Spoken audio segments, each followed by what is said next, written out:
जय गुरुदेव जय गुरुदेव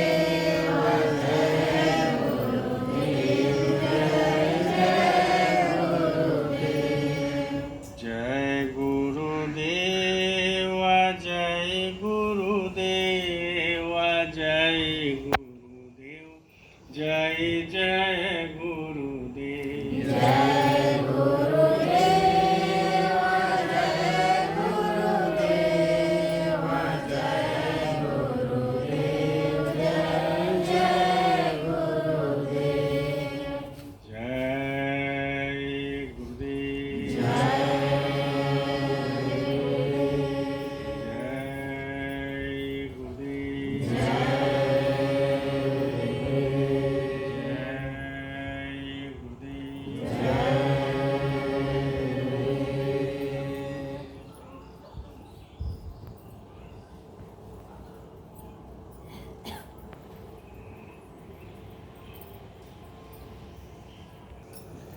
बाबा जय गुरुदेव जी महाराज के श्री चरण कमल पर अरबों खरबों प्रणाम। उनके आध्यात्मिक उत्तराधिकारी परम संत सदगुरु वर्तमान समय के बाबा उमाकांत जी महाराज के श्री चरण कमल पर अरबों खरबों प्रणाम। उपस्थित सभी नर नारी बच्चे बच्चे बड़े बुजुर्ग सभी सत्संगी प्रेमी भाई बहन सादर जय।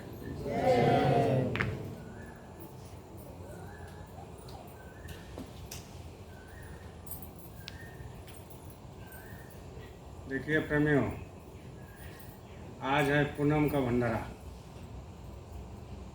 और ये पूरा देश विदेश, खाली देश नहीं पूरा विदेश देश में सब जगह मनाया जाता है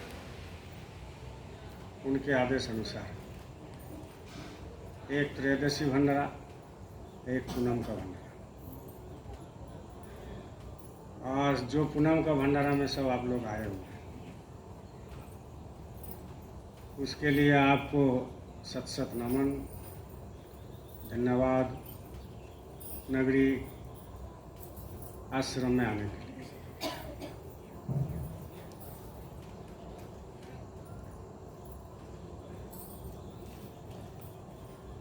सत्संग ऐसा एक फल है, एक बीज है जो आप जैसे भी कहीं भी रोप दीजिए, वो जब समय में उसको पानी मिल जाएगा तो ऑटोमेटिक उसका पेड़ उग जाता है, पेड़ खड़ा हो जाता है। आप देखिएगा बहुत सारे ऐसे घास है, वो गर्मी में सूख जाता है, उसके ऊपर कोई चलता है, गाड़ी चलता है, लगता है कि मर गया, सूख गया। लेकिन जब बरसात आता है, पानी जब उसको मिलने लगता है तो वही घास फिर ऊपर उठ के खड़ा हो जाता है। अब इसी आश्रम में देखते हो, गर्मी के दिन में सब घास मर जाता है, लेकिन जैसा ही पानी पड़ा ऊपर से तो घास फिर हरा भरा हो जाता है, उठ जाता है। वैसा ही सत्संग, कोई दिल से आए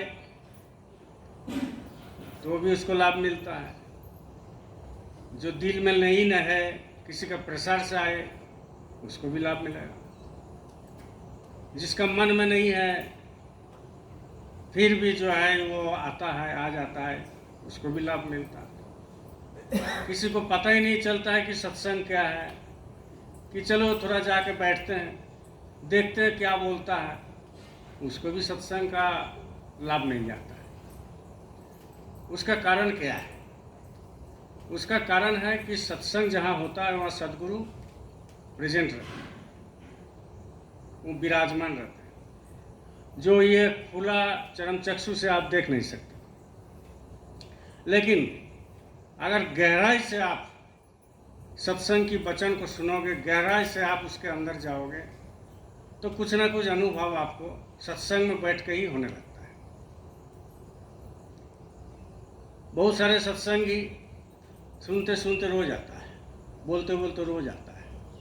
इसके मतलब वो गहराई में वो सुन रहा है, ये गहराई में बोल रहा है, तब जा करके वो सदगुरु उनके ऊपर दया कर देता है।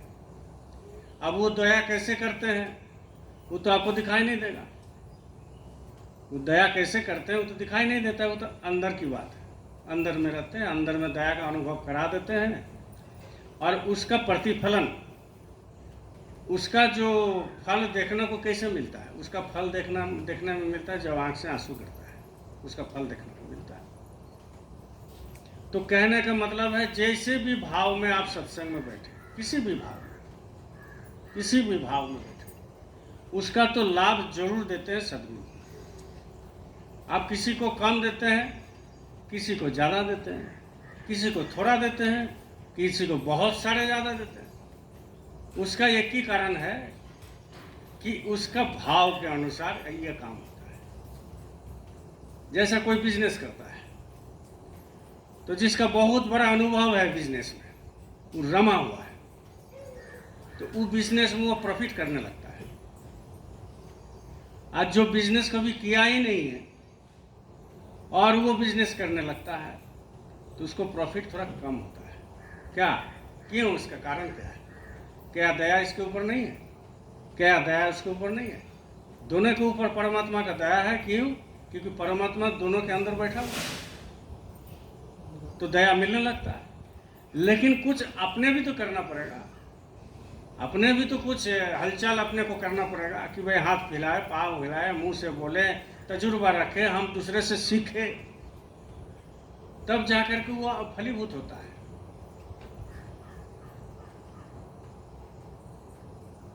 एक बार भगवान देखा कि भाई हम चांद में रहते हैं तो चांद में भी मनुष्य पहुंच जाता है। हम चांद में रहते हैं, जैसा मुसलमान लोग बोलते हैं कि हम चांद को पूजते हैं, हिंदू वो बोलते हैं कि हम चंद्र देवता को पूजते हैं, लेकिन पूजते तो दोनों। लेकिन वो जब चांद लहराता है हरा कपड़ा में तो हमको देख के गुस्सा लगता है, लोगों को देख के गुस्सा लगता है। लेकिन वही चांद को हम लोग पूजा करते हैं, और हमारा ही चांद को आप झंडा में लिख करके, झंडा में फोटो दे करके नहीं लहराते हैं, तो हमारा काम वो कर देता है, तो इसमें गुस्सा होने का काम है। मेरा काम वो कर देता है जो हम कर नहीं पाते, तो हमको गुस्सा होने का कोई बात नहीं। भाई बढ़िया है, हमारे ही देवता को वो झंडा में उड़ा है, मेरा ही देवता को उड़ा है, तो इसमें गुस्सा होने का क्या बात है। लेकिन भगवान को जब पूछा कि भगवान आप कहाँ रहिएगा, आप जहाँ रहते हैं मनुष्य वहीं पहुँच जाता है, जहाँ रहते हैं वही मनुष्य पहुँच जाता है और खोजने लगता है। अब झूठ मूठ के खोजे, चाहे जैसे खोजे। आप चंद्र में रहते हैं तो चंद्र में खोजने लगता है, चंद्र पहुँच गए लोग, चांद में पहुँच गए। आसमान में आप रहते हो तो आसमान में प्लेन उड़ता है, कहीं तो दिखाई नहीं देता है आपको। कुछ दिन के बाद ऐसा साइंस डेवलप हो जाएगा कि वो सूरज में पहुंच जाए, वहां भी खोजने लगेगा कि कहाँ है सूरज देवता। तो चारों तरफ जब खोजने लगता है तो आप रहिएगा कहाँ? आपको तो लोग ढूंढ लेंगे। तो बोला हमको ढूंढने के लिए बहुत मेहनत करना पड़ता है, और जो ढूंढता है हम उसी के अंदर में रहते हैं। कहाँ ढूंढेगा? जो ढूंढता है हम उसी के अंदर में ही रहते हैं, लेकिन वो दौड़ता है इधर उधर। कस्तूरी कुंडल बसे मृग ढूंढे मन माही, कस्तूरी कुंडल बसे मृग ढूंढे मन माही, ऐसे घट में राम है दुनिया देखत नहीं।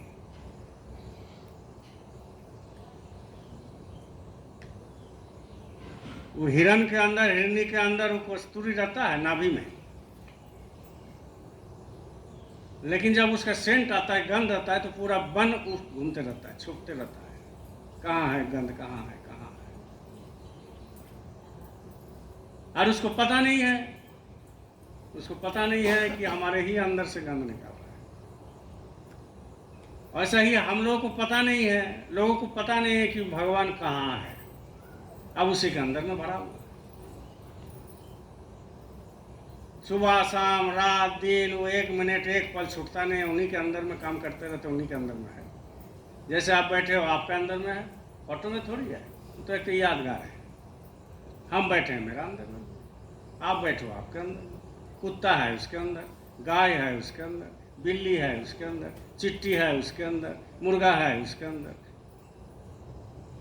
जितना पशु पक्षी है उसके अंदर है, जितना जल का जीव है उसके अंदर है, जितना पेड़ पौधे घास उसके अंदर है। परमात्मा तो सब जगह, लेकिन ढूंढता कहाँ है?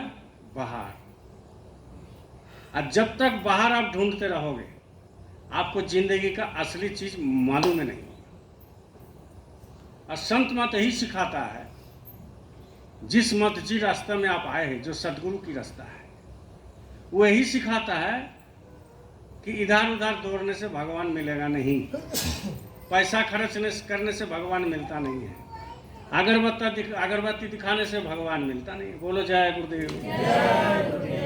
फूल बेलपत्ता चढ़ाने में भगवान मिलता नहीं है, लड्डू देने में हनुमान जी मिलता नहीं है, मंदिर बड़े बड़े बनाने से भगवान मिलता नहीं है, मस्जिद बनाने से, अजान देने से भगवान मिलता नहीं है। तो भगवान मिलता कहाँ है? भगवान मिलता कहाँ है? वो शक्ति कहाँ पर छुपा हुआ है?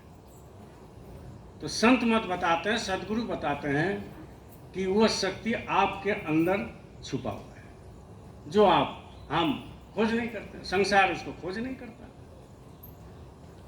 यहाँ जल चढ़ाता है, वहाँ पैदल चलता है, वहाँ जो है फूल बेल पत्ता चढ़ाता है, वहाँ ऐसा करता है, ऐसा करता है, कोई उपवास करता है,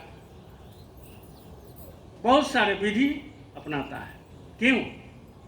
वो भगवान की दर्शन करने के लिए विधि नहीं अपनाते हैं। बोलिए जय गुरुदेव। परमात्मा का दर्शन करने के लिए ये जो कानून है, ये विधि है, वो अपनाता नहीं है।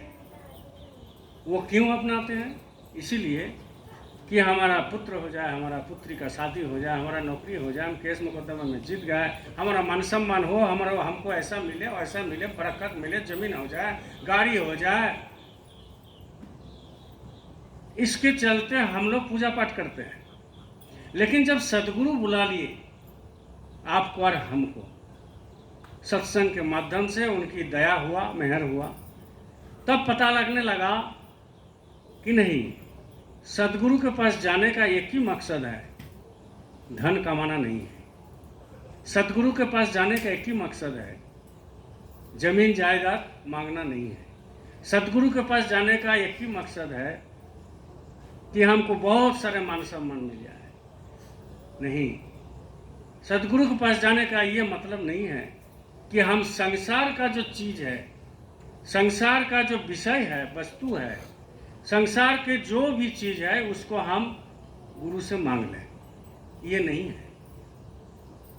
गुरु क्यों करना पड़ता है? सबसे बड़ा बात तो यह है, लोग जानता नहीं, गुरु कर लिए।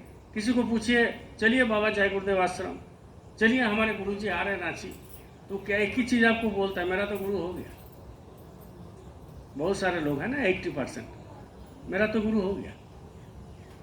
अब उसको पूछिए कि कौन सा गुरु की है? ये फलाना गुरु की है। बोला अच्छा, अरे कोई बात नहीं, गुरु तो सब एक है। गुरु सब एक है, गुरु शब्द एक है, गुरु एक नहीं है।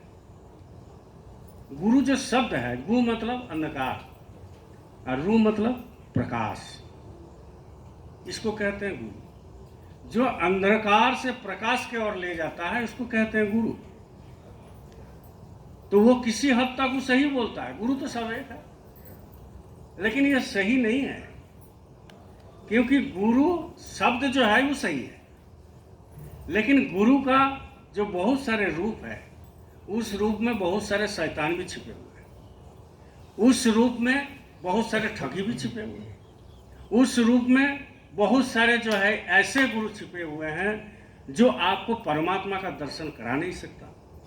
उस रूप में ऐसे गुरु बहुत सारे ऐसे छिपे हुए हैं जो आपको लोक सुधार नहीं सकते, परलोक की तो दूसरी बात है। गुरु सदगुरु करना चाहिए, और सदगुरु जब होता है तो उसका लोक और परलोक दोनों सुधारता है। सद्गुरु जब होता है, जब कोई करते हैं तो लोक और परलोक दोनों सुधारते हैं। लोक किसको कहते हैं? ये संसार लोक, इसको लोक कहते हैं, जिसमें खाली दुख ही दुख है, दुख ही दुख है, कोई शांति में नहीं है। और दुनिया में, इस लोक में जो भी विषय वस्तु है वो कभी आपको सुख नहीं दे सकता, कभी नहीं सुख दे सकता। आपको लगेगा आप आज सुबह सुबह उठे, आपका मन बहुत हर्ष टाइप का लग रहा है, बहुत आनंदित लग रहा है, आज मेरा दिन अच्छा जाएगा। लेकिन 1 घंटा के बाद ऐसा खबर आ गया कि दिन भर ही आपका बेकार, दिन भर आपका बेकार। उस समय क्या लगता है कि अरे आज सुबह नहीं होता तो अच्छा लगता। तो मतलब सुख है नहीं। अभी मान लीजिए यहां से जाओगे तो रात को जो है कोई बहुत बड़ा पार्टी में आपको जाना है, तो आपका मन में होता रहता है ना, जाएंगे पार्टी, जाएंगे वहां खाएंगे। तो जब तक नहीं खाते हैं तब तक जो है एक सस्पेंस बना रहता है, सुख की अनुभव करते हैं। और जैसा ही खा जाते हैं बस जीभ से नीचे चला गया, सुख खत्म। ये क्षणिक सुख है, थोड़ा सा पल भर का सुख है। और उसी पल भर का सुख के लिए अपने अंदर जो पावर है उसको लोग भूल जाता है, उसको खोजता नहीं। तो सद्गुरु इसीलिए करना पड़ता है कि लोक और परलोक दोनों सुधारता है सद्गुरु। यहाँ जितने आप लोग बैठे हैं बोलिए जय गुरुदेव।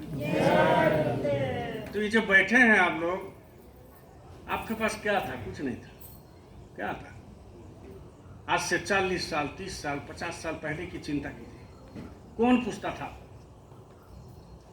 हमारा ही जिंदगी में अगर हम क्वेश्चन करते हैं अंदर में, पूरा पीछे चले जाते हैं जिंदगी में, तो लगता था कौन पूछता था, क्या था? कुछ नहीं था।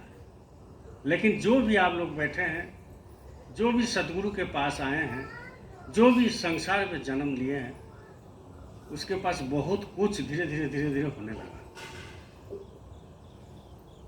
और संसार में जो भी आप देखते हो कि हमसे ज्यादा तो सुखी वो है। एक बार गुरु महाराज कलकत्ता गए, बोलिए जय गुरु।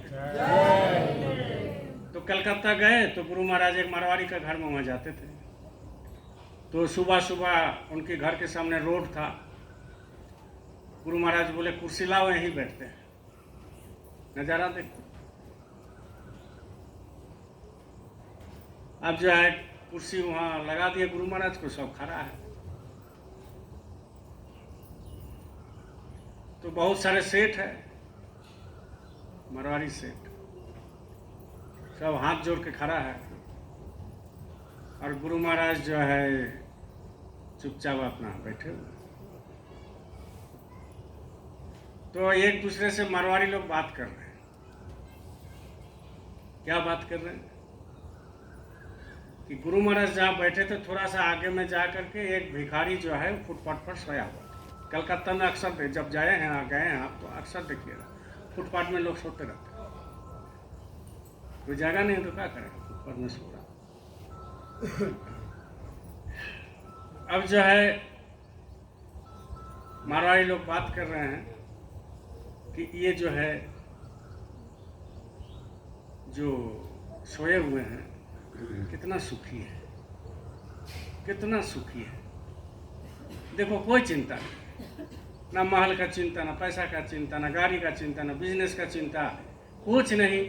जो मिला दिन भर का कमाई उसको खा लिया, फुटपाथ में सोना। छप्पर खाट है, न पलंग है, न तकिया है, न एसी लगा हुआ है, न बीच में कूलर लगा हुआ है, न पंखा चल रहा है, मच्छर काट रहा है, मच्छरदानी भी नहीं है। चलो सुखी है बहुत इसका। अब गुरु महाराज सुन रहे।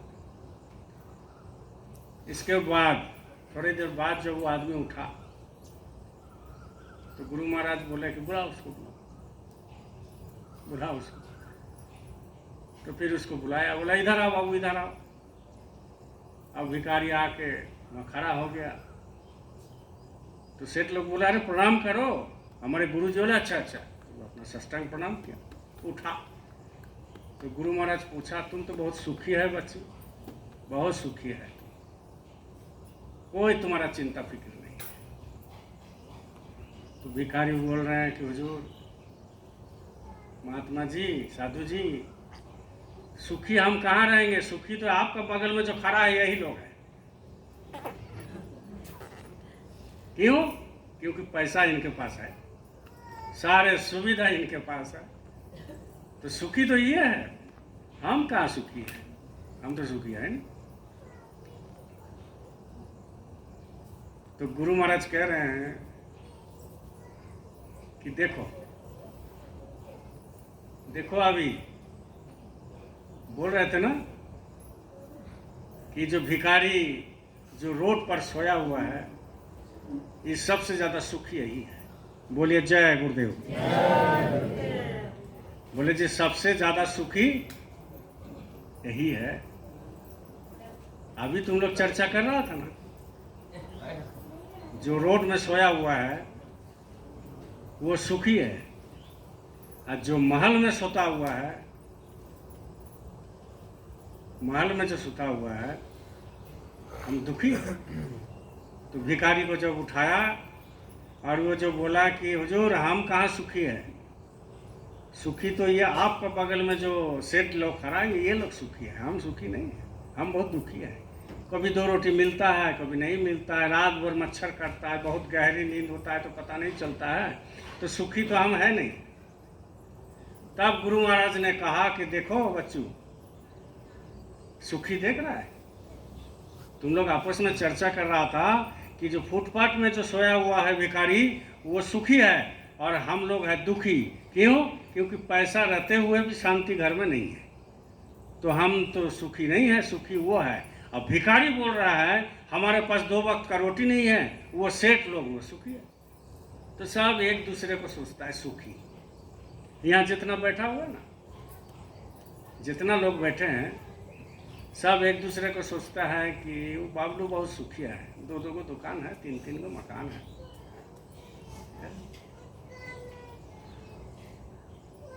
और ये बाबलू सोचता है कि भैया बहुत सुखी है, ना मकान है ना दुकान है, कुछ नहीं, सत्संग देते हैं, चलते रहते हैं, इनके जैसा तो सुखी है नहीं है।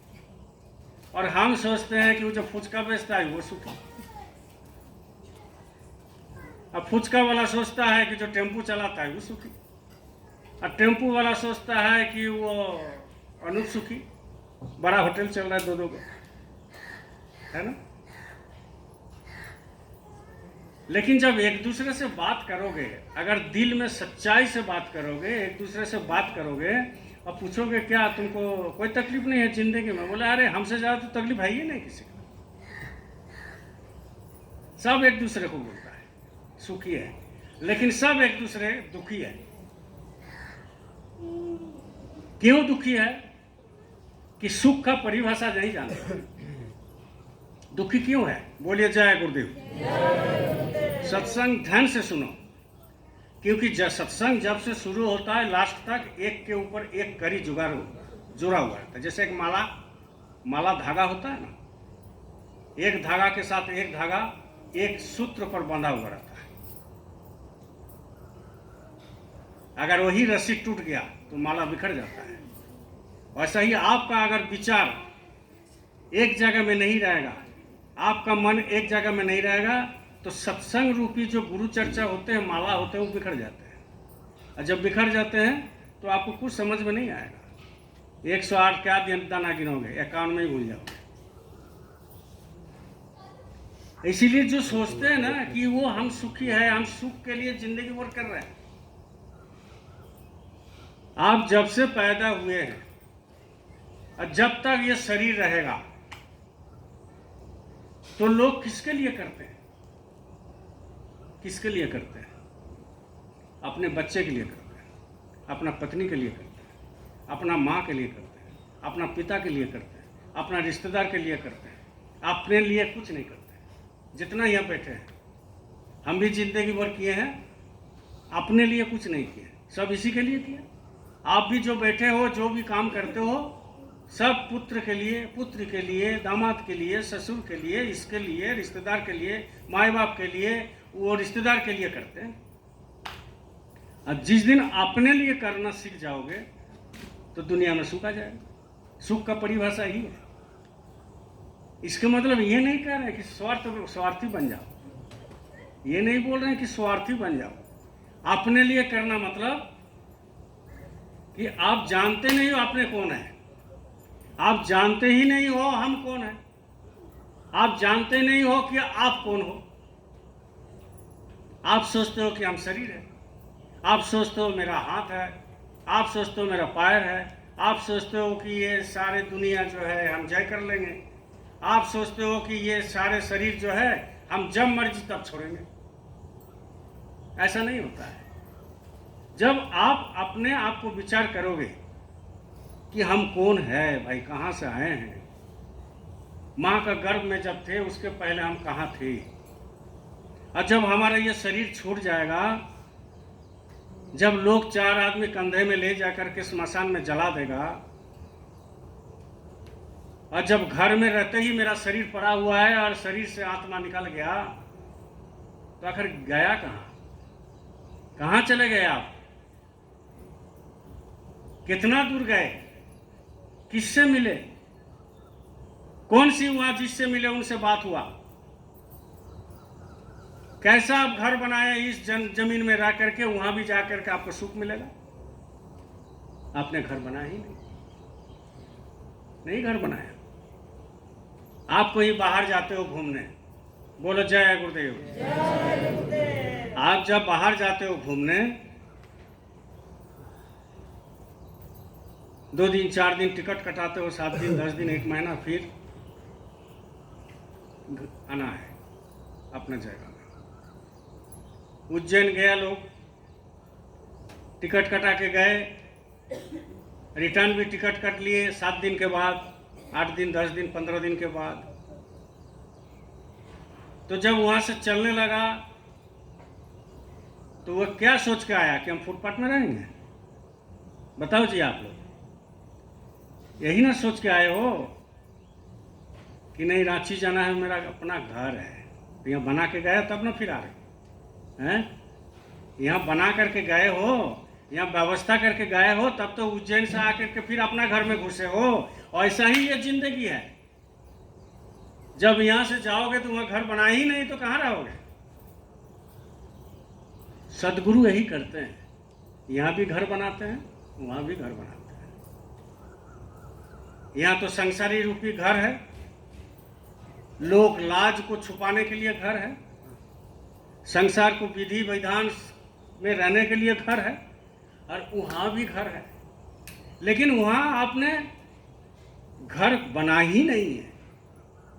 घर वहाँ के जो रहेंगे, वहाँ जाकर के आत्मा जब निकाल जाएगा शरीर से, तो जब ऊपर में तुम जाओगे तो वहाँ कौन घर में प्रवेश करोगे? अब ब्रह्मा जी को खूब पूजा किया तो बोला हम तो ब्रह्मलोक में चले जाएंगे। अब ब्रह्मलोक में जाकर के ब्रह्मा का जो पीए होता है, पीए मतलब जानते हो ना, पर्सनल जो सेक्रेटरी होते हैं, असिस्टेंट। अब वो बोलेगा तुम तो ऐसा दुनिया में कुछ काम नहीं किया जिंदगी भर, तो मुर्गा और भैंस खाया, तो तुम यहाँ से भागो। अब ब्रह्मा भगा दिया। फिर बोले कि विष्णु भगवान तो मेरा पत्नी खूब पूजा करती थी, चलो वहीं चलते हैं। अब पत्नी जो है वहाँ गई तो पत्नी को विष्णु भगवान का पीए जो है वो बोलेगा वहाँ दुनिया भर के क्विंटल मछली खाई है और फिर हमारे यहाँ शरण लेना है, तो वो भी भगा देगा। अब हनुमान जी भी भगा देंगे, राम जी भी भगा देंगे, 33 करोड़ देवी देवता बोलते हैं भगा देंगे, तो वहाँ घर में तुम रहोगे कहाँ? सबको तो भगा दिया। अब मान लीजिए हम रांची से आएंगे नगरी, अब नगरी में जितना गुरु भाई है ना, नहीं दादा हम रहने के लिए जाएगा नहीं, भागिए वो बोलेगा भागिए, वो बोलेगा भागिए, वो बोलेगा भागिए। तो उसके लिए क्या है कि एक तो घर बना लो, है ना, एक तो घर बना लो, चाहे 1 ही रूम का हो, 2 रूम का हो, महल बना लो, घर बना लो। कोई नहीं बोल सकता है कि भाई भागो, अपना घर बना। और ऐसा ही बात ये भी है भैया कि यहाँ से जब जाओगे तो ऊपर में आपका घर तो बना नहीं, और यहाँ जो घर बनाया लोक में, परलोक की तो दूसरी बात है, यहाँ भी बर्बाद करके रखा। और सबसे जो असली घर है ये मनुष्य मंदिर, इसको घर कहते हैं। ये भी ऊपर वाला किराया के हिसाब से आपको दिया, किराया का मकान है ये। जब आपको भेजा, निर्मल भेजा कि जाओ भाई तुम अपना, तुमको ये जिंदगी दे दिए और तुम जो है वहाँ कोई पाप नहीं करना, कोई धोखा मत देना, कोई गड़बड़ी मत करना, शाकाहारी खाना, संतों की सेवा करना, सत्संग जाना, ये सारे चीज़ तुम करना, सत्संग सुनना, सेवा करना, सतगुरु के पास पहुंचना, और ये मेरा जो मकान तुमको दिए हैं किराए में, इसको गंदा मत करना।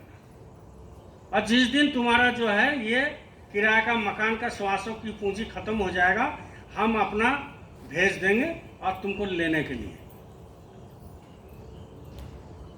तो जो साधु होते हैं, जो साधक होते हैं, जो सतगुरु की चेला अच्छे से होते हैं, वो जब जम का दूत आते हैं तो उसके सराहना पर खड़ा हो जाता है। आपको हमको तो दिखाई नहीं देगा। अगर जम का दूत आज आपको सामने यहाँ खड़ा हो जाए, बोलिए जय गुरुदेव, आपका सामने यहाँ खड़ा हो जाए तो सत्संग छोड़ के आप भागने लगोगे, गुरु को भूल जाओ। क्यों? क्योंकि हमारे गुरु महाराज कहते हैं कि ऐसा भयानक शकल उनका है। जब सराहने में खड़े हो जाते हैं, कोई मरने वाले हैं, तो उसकी आंख से आग निकलता है। ये संत कहते हैं, हम नहीं कह रहे हैं, ये शास्त्र कहता है, ये सदगुरु कहते हैं। उसका शरीर में ऐसा बदबू निकलता है कि नाक बंद हो जाता है, और वो सूंघने का क्षमता खाली वो जो मृत्यु मुख में है वही सूंघते हैं, और देखते भी वही। और ऐसा भयानक शकल है, उसको देख करके आंख जो है बंद हो जाता है, आंख बंद हो जाता है। ऐसा भयानक डरावना शकल है वो। अगर आपके जिंदे में खड़ा हो जाए तो आप सत्संग छोड़ के भाग जाओगे, गुरु छोड़ के भी भाग जाओगे। ये ऐसा शकल होते हैं। तो वो तो दिखाई किसको देगा? वो जो मृत्यु मुख में रहते हैं, जिसको मृत्यु होना है वही दिखाई देगा उसी को, बाकी आपको हमको नहीं दिखाई देगा। बोलिए जय गुरुदेव। जय गुरुदेव। आपको हमको दिखाई नहीं देगा। तो इसीलिए कहते हैं सदगुरु कि भाई लोक में भी तुमको हम मदद करेंगे और परलोक में भी मदद करेंगे, लेकिन कुछ मेरा सिद्धांत है, क्योंकि तुम इस शरीर में जब आए हो, इसके पहले कितना बार शरीर लिया है। कभी बिल्ली में आया, कभी गाधा में आया, कभी गाय में आया, कभी गरू में आया, कभी बैल में आया, कभी सुअर में आया, कभी सांप में आया, कभी बिच्छू में आया, कभी चिट्टी में आया, कभी पशु में आया, कभी पक्षी में आया, कभी पेड़ में आया, कभी पौधे में आया। कितना बार आए और कितना बार गए, कितना बार आए, कितना बार गए, कितना बार आए और कितना बार मरे। तो आपकी बार भी जब आए हो, बोलो जय गुरुदेव। आपकी बार जब आए हो तो फिर किस जोनी में जन्म लेगा ये तो आपको पता नहीं। आप सोच रहे हो कि हम स्वर्ग में चले जाएंगे, आप सोचते हो, संसार सोचता है कि स्वर्ग में चले जाएंगे भाई मरने के बाद। तो उतना आसान नहीं है स्वर्ग में जाने का।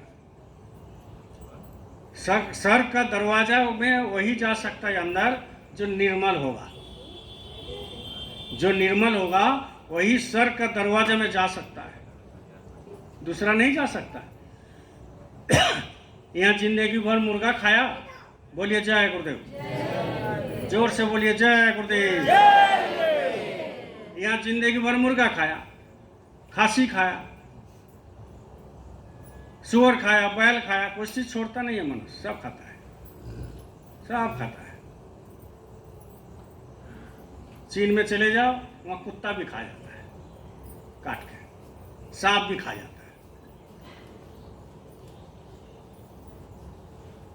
ये कैसी है, क्या हो रहा है ये सब? अभी बकरीद गया, मुसलमान लोग।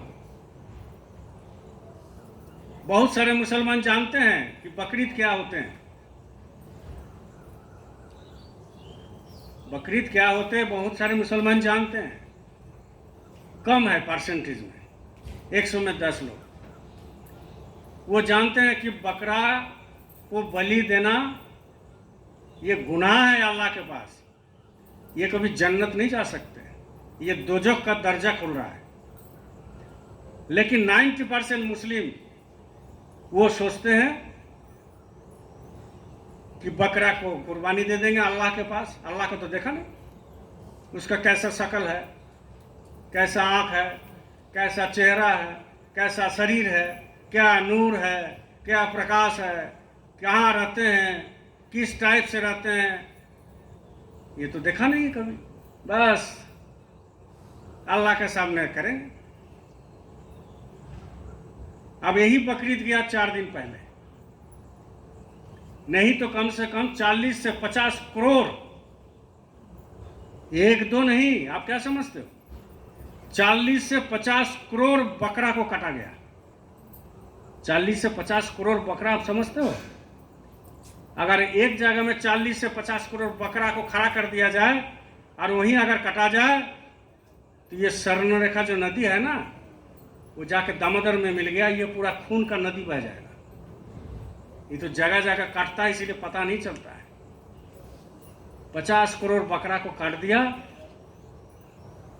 और वो सोचते हैं मुसलमान के लोग कि हम जन्नत पहुंच जाएंगे, अल्लाह का हम प्यारे हो जाएंगे, अल्लाह हमारे ऊपर खुश हो गया।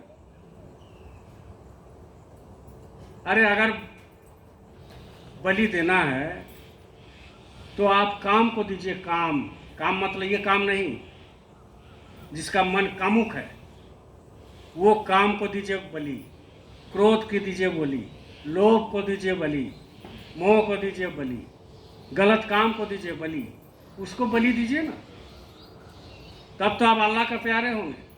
ऐसे ही हमारे हिंदू धर्म में भी है, सनातन धर्म में नहीं है। सनातन धर्म अलग है, सनातन धर्म से ही हिंदू धर्म बनाया गया।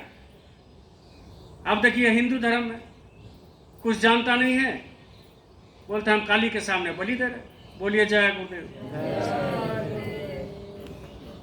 अब जो है एक पाठा खरीदा, राजरप्पा के पास ले गया और वहां जाके राजरप्पा माई के पास बलि दे दिया, खून बह गया, माई खुश हो गया। वो सोचता है माई खुश हो गया। माँ को पूछा तुम, माई को पूछा तुम, माई आपसे बात किए हैं?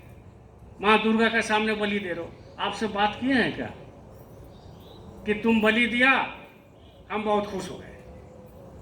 या तुम अगर पूछ लिया माई आप खुश हुआ का, तो माई तो कुछ बोलेगा नहीं, वो ना हिलता है ना डोलता है, जैसा खड़ा कर दीजिए वैसा ही खड़ा। अब हनुमान जी को गदा लेके खड़ा कर दिया, बस वैसा ही खड़ा है 100 साल से। और ऐसा ऐसा जगह में खड़ा कर देता है बेचारा को, जो है धूप, इतना कड़ा धूप है, एसी में सो रहा है। हनुमान जी का भक्त एसी में सोते हैं, और हनुमान जी के बीच रोड में बगल में एक मंदिर बना दिया, ढलाई भी नहीं हुआ। अब गदा लेके बेचारा खड़ा है धूप में, क्या करेगा? कोई उपाय है नहीं, उपाय कुछ है ना। आपने जो है पनीर और मशरूम खा रहे हैं, और हनुमान जी को 2 लड्डू सुबह और शाम वहां जाके दे देते, अब पूछता भी नहीं है कि प्रशांत का दुकान का लड्डू ला दें कि रांची का पंजाब स्वीट्स का ला दें। अगर हनुमान जी गदा हिलाने लगे और बोलने लगे हमको नगरी का मिठाई नहीं चाहिए, हमको कलकत्ता का चाहिए, तो हनुमान जी जहां पर है उसका दरवाजा बंद करके ताला लगा देगा, बोले तुम यहीं रहो, तुमको लड्डू नहीं खाना है। बात समझ रहे? तो ये धर्म को लोग समझते नहीं है कि धर्म क्या है। अरे अपने आप को देखो पहले, धर्म आपके अंदर में है, क्योंकि जो धर्म को बनाया वो आपके अंदर बैठा हुआ है। और धर्म किसको कहते हैं? जीवों पर दया। धर्म किसको कहते हैं? सत्संग में जाना। धर्म किसको कहते हैं? भूखे को भोजन कराना। धर्म किसको कहते हैं कि भाई किसी लड़की का शादी है, वो कर नहीं पा रहा तो सब मिलजुल के कर दो। धर्म किसको कहते हैं? जो बीमार पड़ा हुआ है, उसके पास इलाज का पैसा नहीं है, कि चलो तुमसे 2 लाख नहीं होगा, अरे 200 रुपया दे दो तो बहुत है। इसको कहते हैं धर्म। धर्म का मतलब ये नहीं है कि बलि देना। धर्म का मतलब ये नहीं कि बड़ा बड़ा मंदिर बना देना। धर्म का मतलब ये नहीं है कि तुम जो चाहो सो कर लो। उसका भी एक विधि विधान है, उसका भी एक नियम कायदा है, उसका भी एक नियम कानून है, जो सतगुरु बताते हैं। कहाँ बताते हैं? वो सत्संग में बताते हैं। सत्संग का मतलब नहीं है कि रामायण पाठ कर लिए, चौपाई पाठ कर लिए। अरे हम भी रामायण जानते हैं, महाभारत जानते हैं, आप भी जानते हो, गीता, कुरान, पुराण, भागवत सब जानते हैं, आप भी जानते हो। हमको भी 200-400 चौपाई मालूम है, कौन पेज में कितना है, क्या है, नहीं है, सब हमको मालूम है। लेकिन उससे कुछ काम नहीं होता है। अपने आप को देखना पड़ेगा कि हम है कौन। हम परमात्मा का संतान है, तो भाई हम में अंदर बहुत शक्ति है। जब ये लोग कहते हैं, साधु कहते हैं, महात्मा कहते हैं, बोलिए जय गुरुदेव। जब ये कहते हैं महात्मा कि परमात्मा का अंश है आत्मा, तो जो ताकत आत्मा में होता है वो परमात्मा में होता है। जो ताकत आप में है वो परमात्मा में है। लेकिन उस ताकत को आपको जगाना पड़ेगा तब, नहीं तो कुछ ताकत नहीं है। उस ताकत को जगाना पड़ता है, उसके एक नियम विधि है। क्योंकि हम अपने आप को भूल गए कि हम कौन है। हम अपने आप को भूल गए कि हम कौन है। हम एक मनुष्य समझ लिए, बस ऐसा ही आएंगे जाएंगे, आएंगे जाएंगे। हमारा कुछ कर्तव्य नहीं है। हमारा कर्तव्य खाली इतना ही है, संसारी लोग यही समझते हैं। हमारा कर्तव्य खाली हमारा लड़का बढ़िया हो जाए, हमारा लड़की का घर में शादी बढ़िया घर में हो जाए, हमारा 2-4 तल्ला मकान हो जाए, एक गाड़ी खड़ा हो जाए, 10 बीघा जमीन हो जाए और 20 लाख रुपया बैंक बैलेंस हो जाए। बस यही मेरा काम है। इसके बाद हम चले जाएंगे। अरे तो कहाँ जाओगे? जिसके लिए किया, जो 4 आदमी कंधा दिया, स्मशान में ले गया, आग फूंक दिया और जला दिया और मिट्टी में मिला दिया, उसके लिए जिंदगी भर किए, लेकिन अपने लिए नहीं किया। अपने लिए नहीं किया। अपने लिए मतलब है आत्मा के लिए। आत्मा मतलब परमात्मा का अंश है, और परमात्मा में जो ताकत है आत्मा में वही ताकत है। वो कैसे फील करते हैं? कौन फील करते हैं और कौन फीलिंग कराते हैं? वो सदगुरु कराते हैं। और किसी का ताकत नहीं है, पंडित का ताकत नहीं है। वो पूजा पाठ में माहिर है, पूजा पाठ कर देगा, आपसे दक्षिणा लेगा, हो गया खेल खत्म।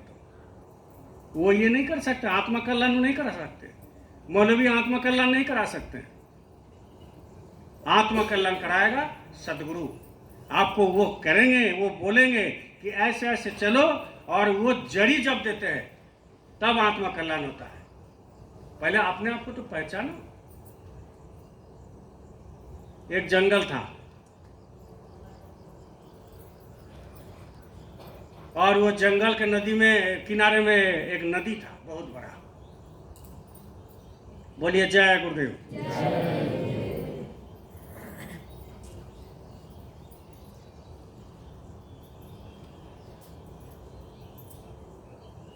एक नदी था। अब जो है वो नदी में कुछ भेड़ जो है वो आती थी पानी पीने के लिए। पानी पीने के लिए आती थी। अब वही भेड़ का बच्चा एक भुला गया।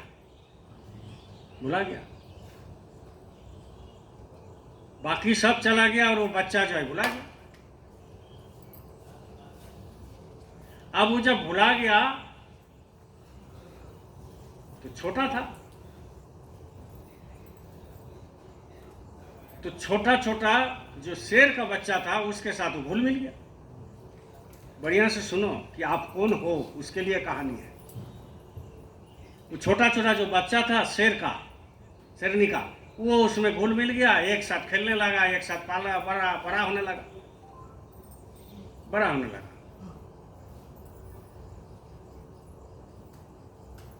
अब उस शेर का बच्चा सोच रहा है ये मेरा भाई है, और ये सोच रहा है मेरा भाई है।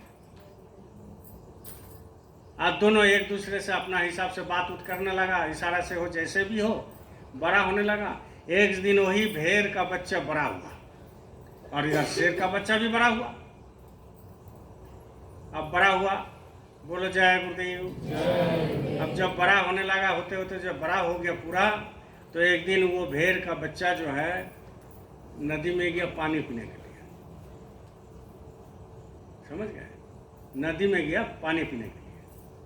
तो जैसा ही पानी पीने लगा तो पानी में उसको शक्ल देखा, भेड़ अपना शक्ल देखा। और जब शक्ल देखा तो वो शेर का जो बच्चा था वो लोग भी बड़ा बड़ा हो गया, तो वो लोग को शक्ल देख रहा कि मेरा शक्ल के साथ मिल नहीं रहा, उसका शक्ल अलग है, मेरा शक्ल अलग है। और वो शेर जब पानी पीने लगा तो उसका भी शक्ल देखने लगा। तो वो शेर का जो बच्चा था वो बड़ा हो गया, वो देखा कि अरे इसका शक्ल अलग है, मेरा शक्ल अलग है। समझ गए ना? ये कैसे पता लगा? कैसे पता लगा?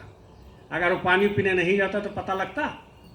तो आप तो सत्संग रूपी पानी में धुल रहे हो ना, सत्संग रूपी पानी में, सत्संग रूपी गंगा में आप नहाने आए हो। जब सत्संग रूपी गंगा में कोई पानी पीता है, नहाता है, तो उसको मालूम चलता है कि शेर है कि भेड़ है। आप हो शेर, भेड़ नहीं है। आप शेर हो। और शेर का मतलब समझते हो? ये शेर सावा शेर नहीं, शेर का मतलब शेर होता है।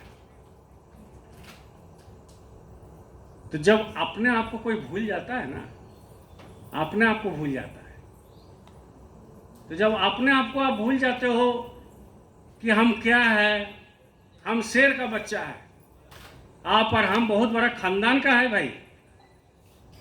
कोई यहाँ बोलेगा कि हम महातो खानदान का है, कोई बोलेगा ठाकुर खानदान का, कोई बोला राजवंशी है, कोई बोला कि लाला का है। हमारा खानदान बहुत बड़ा है। अरे खानदान सबका बड़ा है। क्यों? क्योंकि हमारा खानदान का जो मालिक है वो हमारे अंदर बैठा है। हमारा खानदान का जो मालिक है वो ऊपर में भी बैठा है। और हमारा खानदान का जो मालिक है वो जर्रे जर्रे पर है। हमारा खानदान का जो मालिक है वो पत्ते पत्ते पर है। हमारा खानदान का जो मालिक है वो सब जगह विराजमान है। लेकिन हमको पता नहीं है कि हम किस खानदान का है।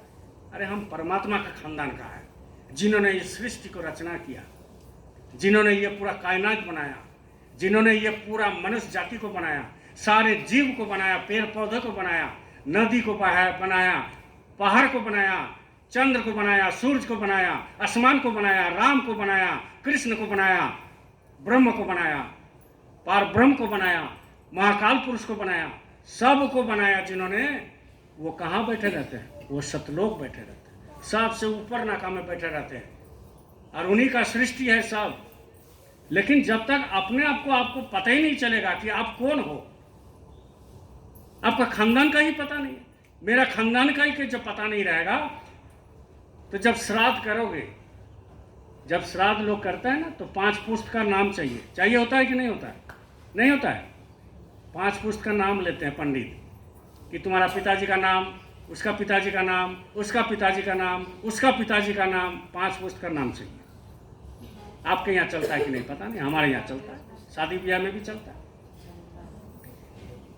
तो जब 5 पुस्त का बताते हैं, 6 और 7 को नहीं बता सकते, कोई नहीं बता सकता है। कोई बता दिया 10 का। लेकिन सबसे बड़ा जो मालिक है वही तो हम लोग, उसी का खानदान का है। बहुत बड़ा खानदान के हम लोग पुत्र है, संतान है। इसलिए अगर डरना है तो सदगुरु से डरो, सदगुरु से डरिए, और किसी से डरने की जरूरत नहीं है। क्यों? क्योंकि वो आपके अंदर बैठा है, वो कोई है नहीं, बस इतना ही अंदर में बैठा है। भाले आप मंदिर में पूरा रगड़ दो एकदम माथा, और ऊपर से नीचे तक सिंदूर लपटा लो, चंदन लगा लो, भभूत लगा दो, गेरुआ पहन लो, रुद्राक्ष पहन लो, माला पहन लो, कंठी पहन लो, लंगटा रह जाओ, गेरुआ पहन लो, कुछ भी कर लो, अंदर में जो बैठा है उससे का कोई मतलब नहीं है। कोई मतलब नहीं है उसका। उसका मतलब है किससे? बोलो जय गुरुदेव। उसका मतलब है खाली आत्मा से। आप लोग जितना बैठे हैं सबके अंदर वो प्रभु विराजमान है, सबके अंदर प्रभु विराजमान है। लेकिन आप उस चीज को भांपने का, वो अनुभव करने का एक तरीका होता है, एक विधि विधान होता है। वो विधि विधान किसके पास है? सदगुरु के पास है। सदगुरु बताते हैं कि तुम ऐसा करो, ऐसा करो, ऐसे रहो, तुमको जो नाम दे रहे हो उसको तुम करो। जब नाम नहीं मिलेगा तब तो आपको जिंदगी में कुछ नहीं हो सकता। माटी कहे कुम्हार से तू क्यों रो दे मोहे, एक दिन ऐसा आएगा मैं भी रोंदू तो, एक दिन ऐसा आएगा मैं भी रोंदू तो। आए हैं सो जाएंगे राजा रंक फकीर, आए हैं सो जाएंगे राजा रंक फकीर। एक सिंहासन चढ़ चले एक बंधे जंजीर। एक सिंहासन चढ़ता है और एक जंजीर में बांध के जाता है। अब आपको तय करना है कि सिंहासन में चढ़ के जाना है कि जंजीर में बांध के जाना है। ये आपको तय करना है। आप सोचते हो हम डेली 2 घंटा बैठते हैं, आप सोचते हो हम भंडारा में खूब सेवा देते हैं, आप सोचते हो अभी हम उज्जैन गए मालिक का दर्शन करके आए हैं, आप सोचते हो कि हम भंडारा में खूब सेवा देते हैं, खूब शाकाहारी प्रचार करते हैं। आपसे कुछ नहीं होगा बाप भाई बहन, आपसे कुछ नहीं होने वाला है, ना हमसे होने वाला है। आपकी अगर मन रहेगा गुरु के प्रति तो गुरु आपसे करा लेगा। आपके अगर मन रहा, आपका विचार रहा, आपका बुद्धि रहा, आपका विवेक रहा तो गुरु आपसे करा लेंगे। आप जो आए हो आज, आपकी चेष्टा से आप नहीं आ सकते हो, आपका चेष्टा से आप कतई नहीं आ सकते हो। ये जब तक ये नहीं चाहेंगे तब तक नहीं आ सकते हो। लेकिन चाहने से पहले, गुरु चाहने से पहले आपको भी थोड़ा सा चाहना पड़ेगा कि नहीं आज जाना है। तब तो प्रेमी से प्रेमी मिलता है, तब तो इनका इच्छा और आपका भी इच्छा, दोनों इच्छा जब हो जाएगा तो आप पहुंच जाओगे। इसलिए राजा हो चाहे रंक हो, चाहे फकीर हो, चाहे कुछ भी हो, लिखाई पढ़ाई हो, कुछ भी हो, ये सबको एक दिन ना एक दिन जाना है। उस समय इंग्लिश नहीं काम करता है। अब कोई मर रहा है बहुत बड़ा डॉक्टर, बोलिए जय गुरुदेव। कोई मर रहा है मान लीजिए बहुत बड़ा डॉक्टर, अब जम का जब दूत आएगा तो इंग्लिश में बात करने लगेगा। तो जम का दूत भी तो इंग्लिश में ही बात करेगा, वो तो सब भाषा मालूम है इसको, क्योंकि उसका काम है ऐसा है। उसका काम ऐसा है, मुर्दा को ले जाना, ले आना आत्मा को। जम का जो दूत है उसका काम क्या है? जम का जो दूत होता है उसका काम क्या है? उसका काम है ऊपर से जो चित्रगुप्त है वो एक चिट्ठी लिख देगा, रजिस्टर बना हुआ है, लिख देगा चिट्ठी, जा रे फलाना जगह काटीटार में देवूसर कर रहता है, चले जाओ, उसका समय हो गया भोर 4:55 में। तो क्या करेगा? हैं? धनंजय महतो के पास जाएगा कि देवू सरकार के पास जाएगा? इसके पास जाएगा, केस हो जाएगा उल्टा कि मेरा अभी समय नहीं हुआ, तुम आ गए। तो किसके पास जाएगा? वो जाएगा देवू सरकार के पास, क्योंकि उसका समय हो गया। अब वो 4:55 में उसकी सराहना पर पहुंच जाएगा जम का दूत। बोले चलो जी सरकार जी, बहुत सत्संग किया, अब चलो। तो अगर आप भजन करते हो, अगर आप सदगुरु की इच्छा से आपकी काम हो गया, सदगुरु की आप प्रेमी हो, तो बैठे रहोगे, बैठे रहोगे। आइए आइए, बहुत मेहरबानी है, आप इतना दिन समय दिया, इतना इतना काम कराया, जो भी हुआ आप चलिए, ले चलिए, तो स्व इच्छा से चल जाओगे, कोई दुख तकलीफ नहीं है। लेकिन जो घरे नहीं बनाया, जो कुछ कामें नहीं किया, जिंदगी भर जमीन को लूटा और जिंदगी भर बकरा खाया, भैंस खाया, गाय खाया, गोरू खाया, इसको लूटा, उसको लूटा, ऐसा किया वैसा किया, माँ बाप को निकाल दिया, कोई सदगुरु के पास गया नहीं, सत्संग गया नहीं, सत्संग में सेवा नहीं दिया, कुछ नहीं किया, तो उसको लिए तो बड़ी तकलीफ है, घसीटते हुए ले जाएगा। तो वो आदमी बोलेगा कि नहीं नहीं छोड़ दीजिए, 2 दिन के बाद आइए, तो जम का दूध थोड़ी बनेगा। बोले नहीं नहीं 2 दिन के बाद क्या, अभी समय हो गया, हमको चिरकुट मिल गया, अभी ले जाना है, अब लेके चल जाएगा फौरन, कुछ नहीं कर सकते, कुछ नहीं कर सकते, तुरंत लेके चल जाएगा। वहां कोई ऐसा विधि विधान है नहीं कि आप कुछ कर सकते हो। मोबाइल वहां चलता नहीं, मोबाइल काम नहीं करेगा, मोबाइल उठा ही नहीं सकते, कान बहरा कर देगा, मुंह बंद कर देगा, आंख बंद कर देगा, लैट्रिन पेशाब बंद हो जाएगा, शरीर जो है ठंडा पड़ जाएगा, तो आप क्या कर लोगे? अगर ये सब काम नहीं करेगा तो जम का जो दूध आता है उठी को उठा कर पटक देगा। इसीलिए वो क्या करता है कि ये सारे शरीर जो है शिथिल कर देता है, ठंडा हो जाता है पूरा, कुछ नहीं, सब आपका हलचल बंद। अब परे हैं आप, अब परे हैं तो भाई मन में ही बोलेगा चलो भाई ले चलो, जहाँ जाना है ले चलो, अब क्या कर सकते, कुछ नहीं कर सकते। अब लेके जाएगा, लेके जाएगा, अब बड़ी पिटाई करेगा, इतना पिटाई करेगा कि आप देखे तक नहीं है।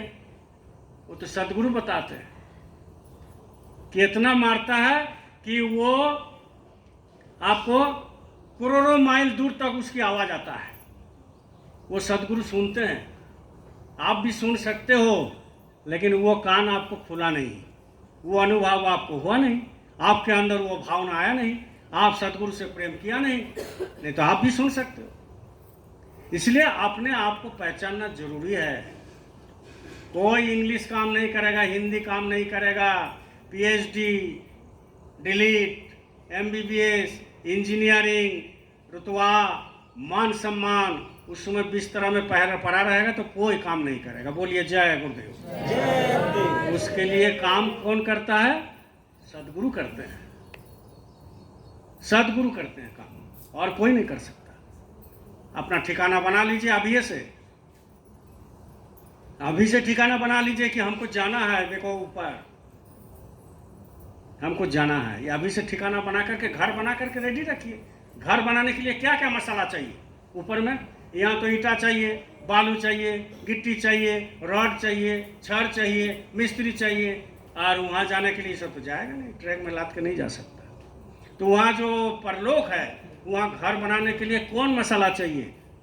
वहाँ घर बनाने के लिए आपको 3 मसाला का जरूरत होता है। 3 मसाला का, 3 मसाला क्या है? सुमिरन, ध्यान और भजन। ये 3 मसाला का जरूरत, बस इतना ही कर लीजिए।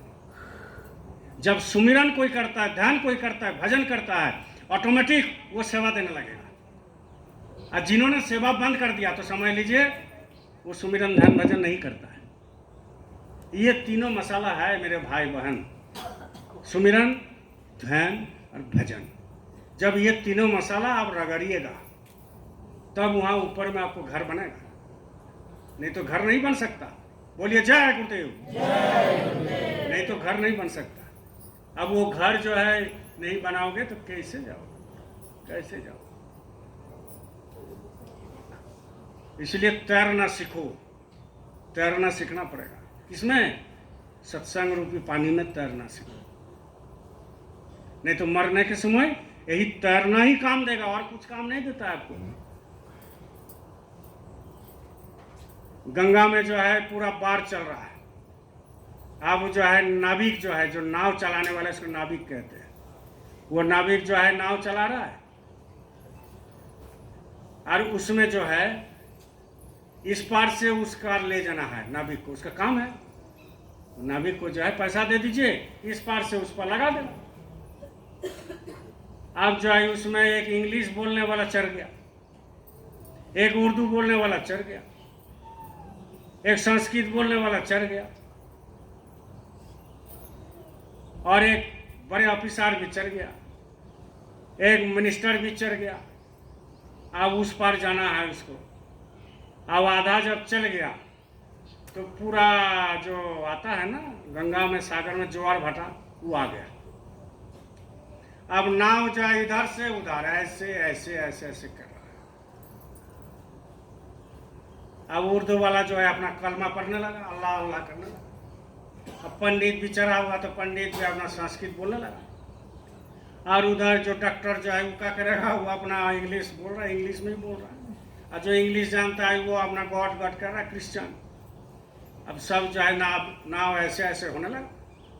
और जब ऐसे ऐसे नाव होने लगा तो जो नाविक था, जो नाव चलाने वाला था, बोलिए जय गुरुदेव।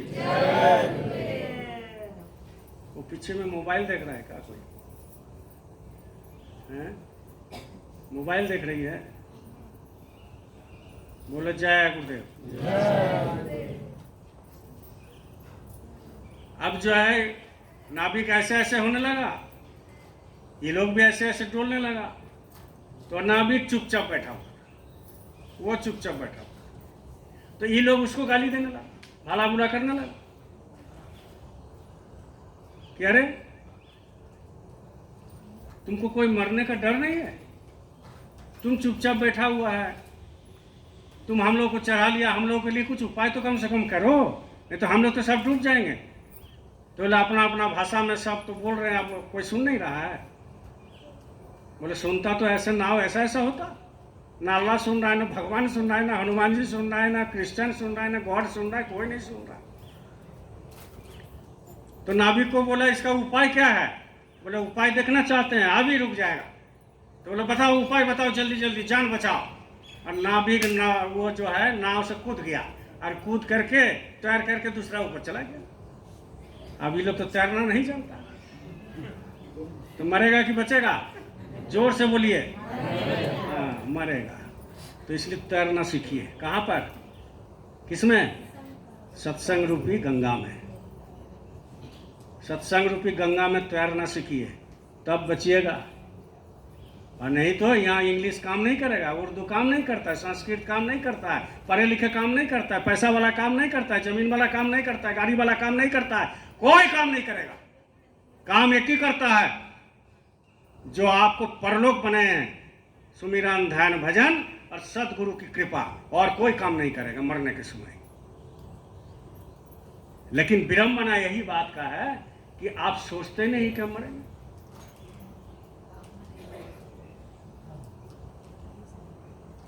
आप सोचते नहीं है कि हम मरेंगे। जब सत्संग सुनते हैं तो अच्छा लगता है, हाँ भैया ठीक है, गुरु महाराज तो ठीक बोले, मरना तो है, ये है एक दिन। और जैसा ही सत्संग से खिचड़ी खा के चले जाते हो घर में, बस अरे कौन मरेगा जी हमको, ऐसा मन में आता है ना। अरे मरेंगे अभी थोड़ी, अभी 50 साल है मेरा, बस यहीं पर चालाकी कर दिया ऊपर वाला, सब चीज का समय कर दिया, अब मरने का समय नहीं किया, और सब चीज छुपा के रखा है। कब मरिएगा उन्हीं को जानते हैं, वही जानते हैं, आप हम नहीं जानते। और कौन जानते हैं? जिनका आत्मा जग गया, जो सदगुरु है वही जानता है, और कोई नहीं जानता। इसलिए सत्संग जरूरी होता है।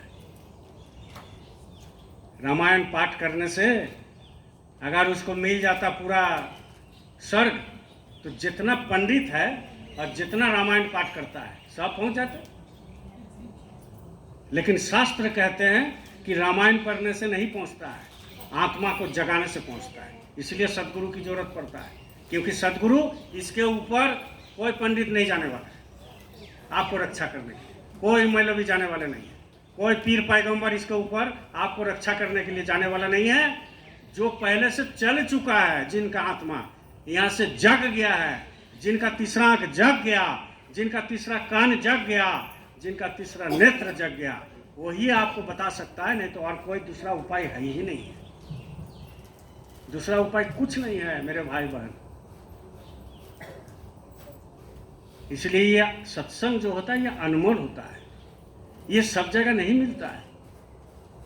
अगर सब जगह मिलता तो इतना मारकाट नहीं होता, इतना बकरीद में बकरा नहीं कटता, इतना राजरापा में बलि नहीं होता, इतना माँ दुर्गा काली माई के सामने बकरी ने बलि नहीं होता, और इतना थाना नहीं होता, इतना थाना का एसपी का ऑफिस नहीं होता, इतना डीसी भी नहीं होता, डीएम भी, कलेक्टर की कोई जरूरत नहीं, इतना कोर्ट की जरूरत नहीं था। लेकिन सच्चा धर्म कोई अपनाता ही नहीं। सच्चा धर्म क्या है? वो है सनातन धर्म। सनातन धर्म क्या है? मानव धर्म। मानव धर्म कहाँ से आएगा? सदगुरु बताएगा तब आप जान सकते, नहीं तो ऐसे नहीं आप जान सकते। इसलिए कहते हैं साधन तेरा कच्चा है जब तक प्रभु पर विश्वास नहीं। बहुत बड़ी बात है। साधन तेरा कच्चा है जब तक प्रभु पर तेरा विश्वास नहीं है। दो किस्म का आदमी होता है भगवान को जानने और मानने के लिए। एक को पूछो भगवान को मानते हो? किसी को ही पूछो भगवान को मानते हो? क्या बुर्बक जैसा बात करते हैं। भगवान को मानते नहीं, भगवान को मानते हैं, भगवान को मानते हैं, ऐसा बोलता है। भगवान को कौन नहीं मानता है? मुस्लिम को पूछो अल्लाह को मानते हो? कैसे बात कर रहे हैं, अल्लाह को नहीं मानते? अल्लाह को मानते हैं।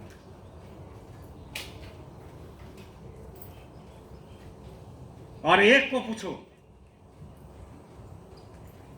जिनका आत्मा जग गया, जो आत्मा जगाने के लिए कोशिश करते हैं और आत्मा को जगाने के लिए चेष्टा करते हैं, उनको पूछो। बोला कि मानते नहीं, हम जानते हैं। मानना और जानना कितना अंतर है? आसमान जमीन अंतर है। एक कहते हैं भगवान को हम मानते हैं, और हमको कोई पूछेगा हम बोले भगवान को मानते नहीं है, भगवान को जानते हैं। ये आसमान जमीन अंतर है। भगवान को मानना अलग है और भगवान को जानना अलग है। भगवान को मानना कौन सिखाता है? पंडित और मौलवी सिखाता है। और भगवान को जानना कौन सिखाते हैं? वो सदगुरु सिखाते हैं कि जानो। मानना बात नहीं है, जानो पहले कि भगवान कहाँ रहते हैं, बात करते हैं कि नहीं करते हैं, किस जगह में रहते हैं, क्या खाते हैं, कौन सा शरीर में रहते हैं, कितना दूर में रहते हैं। इसको कहते हैं जानना। और जो मानना है, जो सोचते हैं कि हम मानते हैं, उसको पूछो भगवान कहाँ है? वो ऊपर में है। और उसको पूछो ऊपर में भगवान है तो जाओगे कैसे? बोले मरने के बाद जाएंगे। उतना सीधा है, मरने के बाद चले जाओगे। मरने के बाद कैसे तुम जाओगे?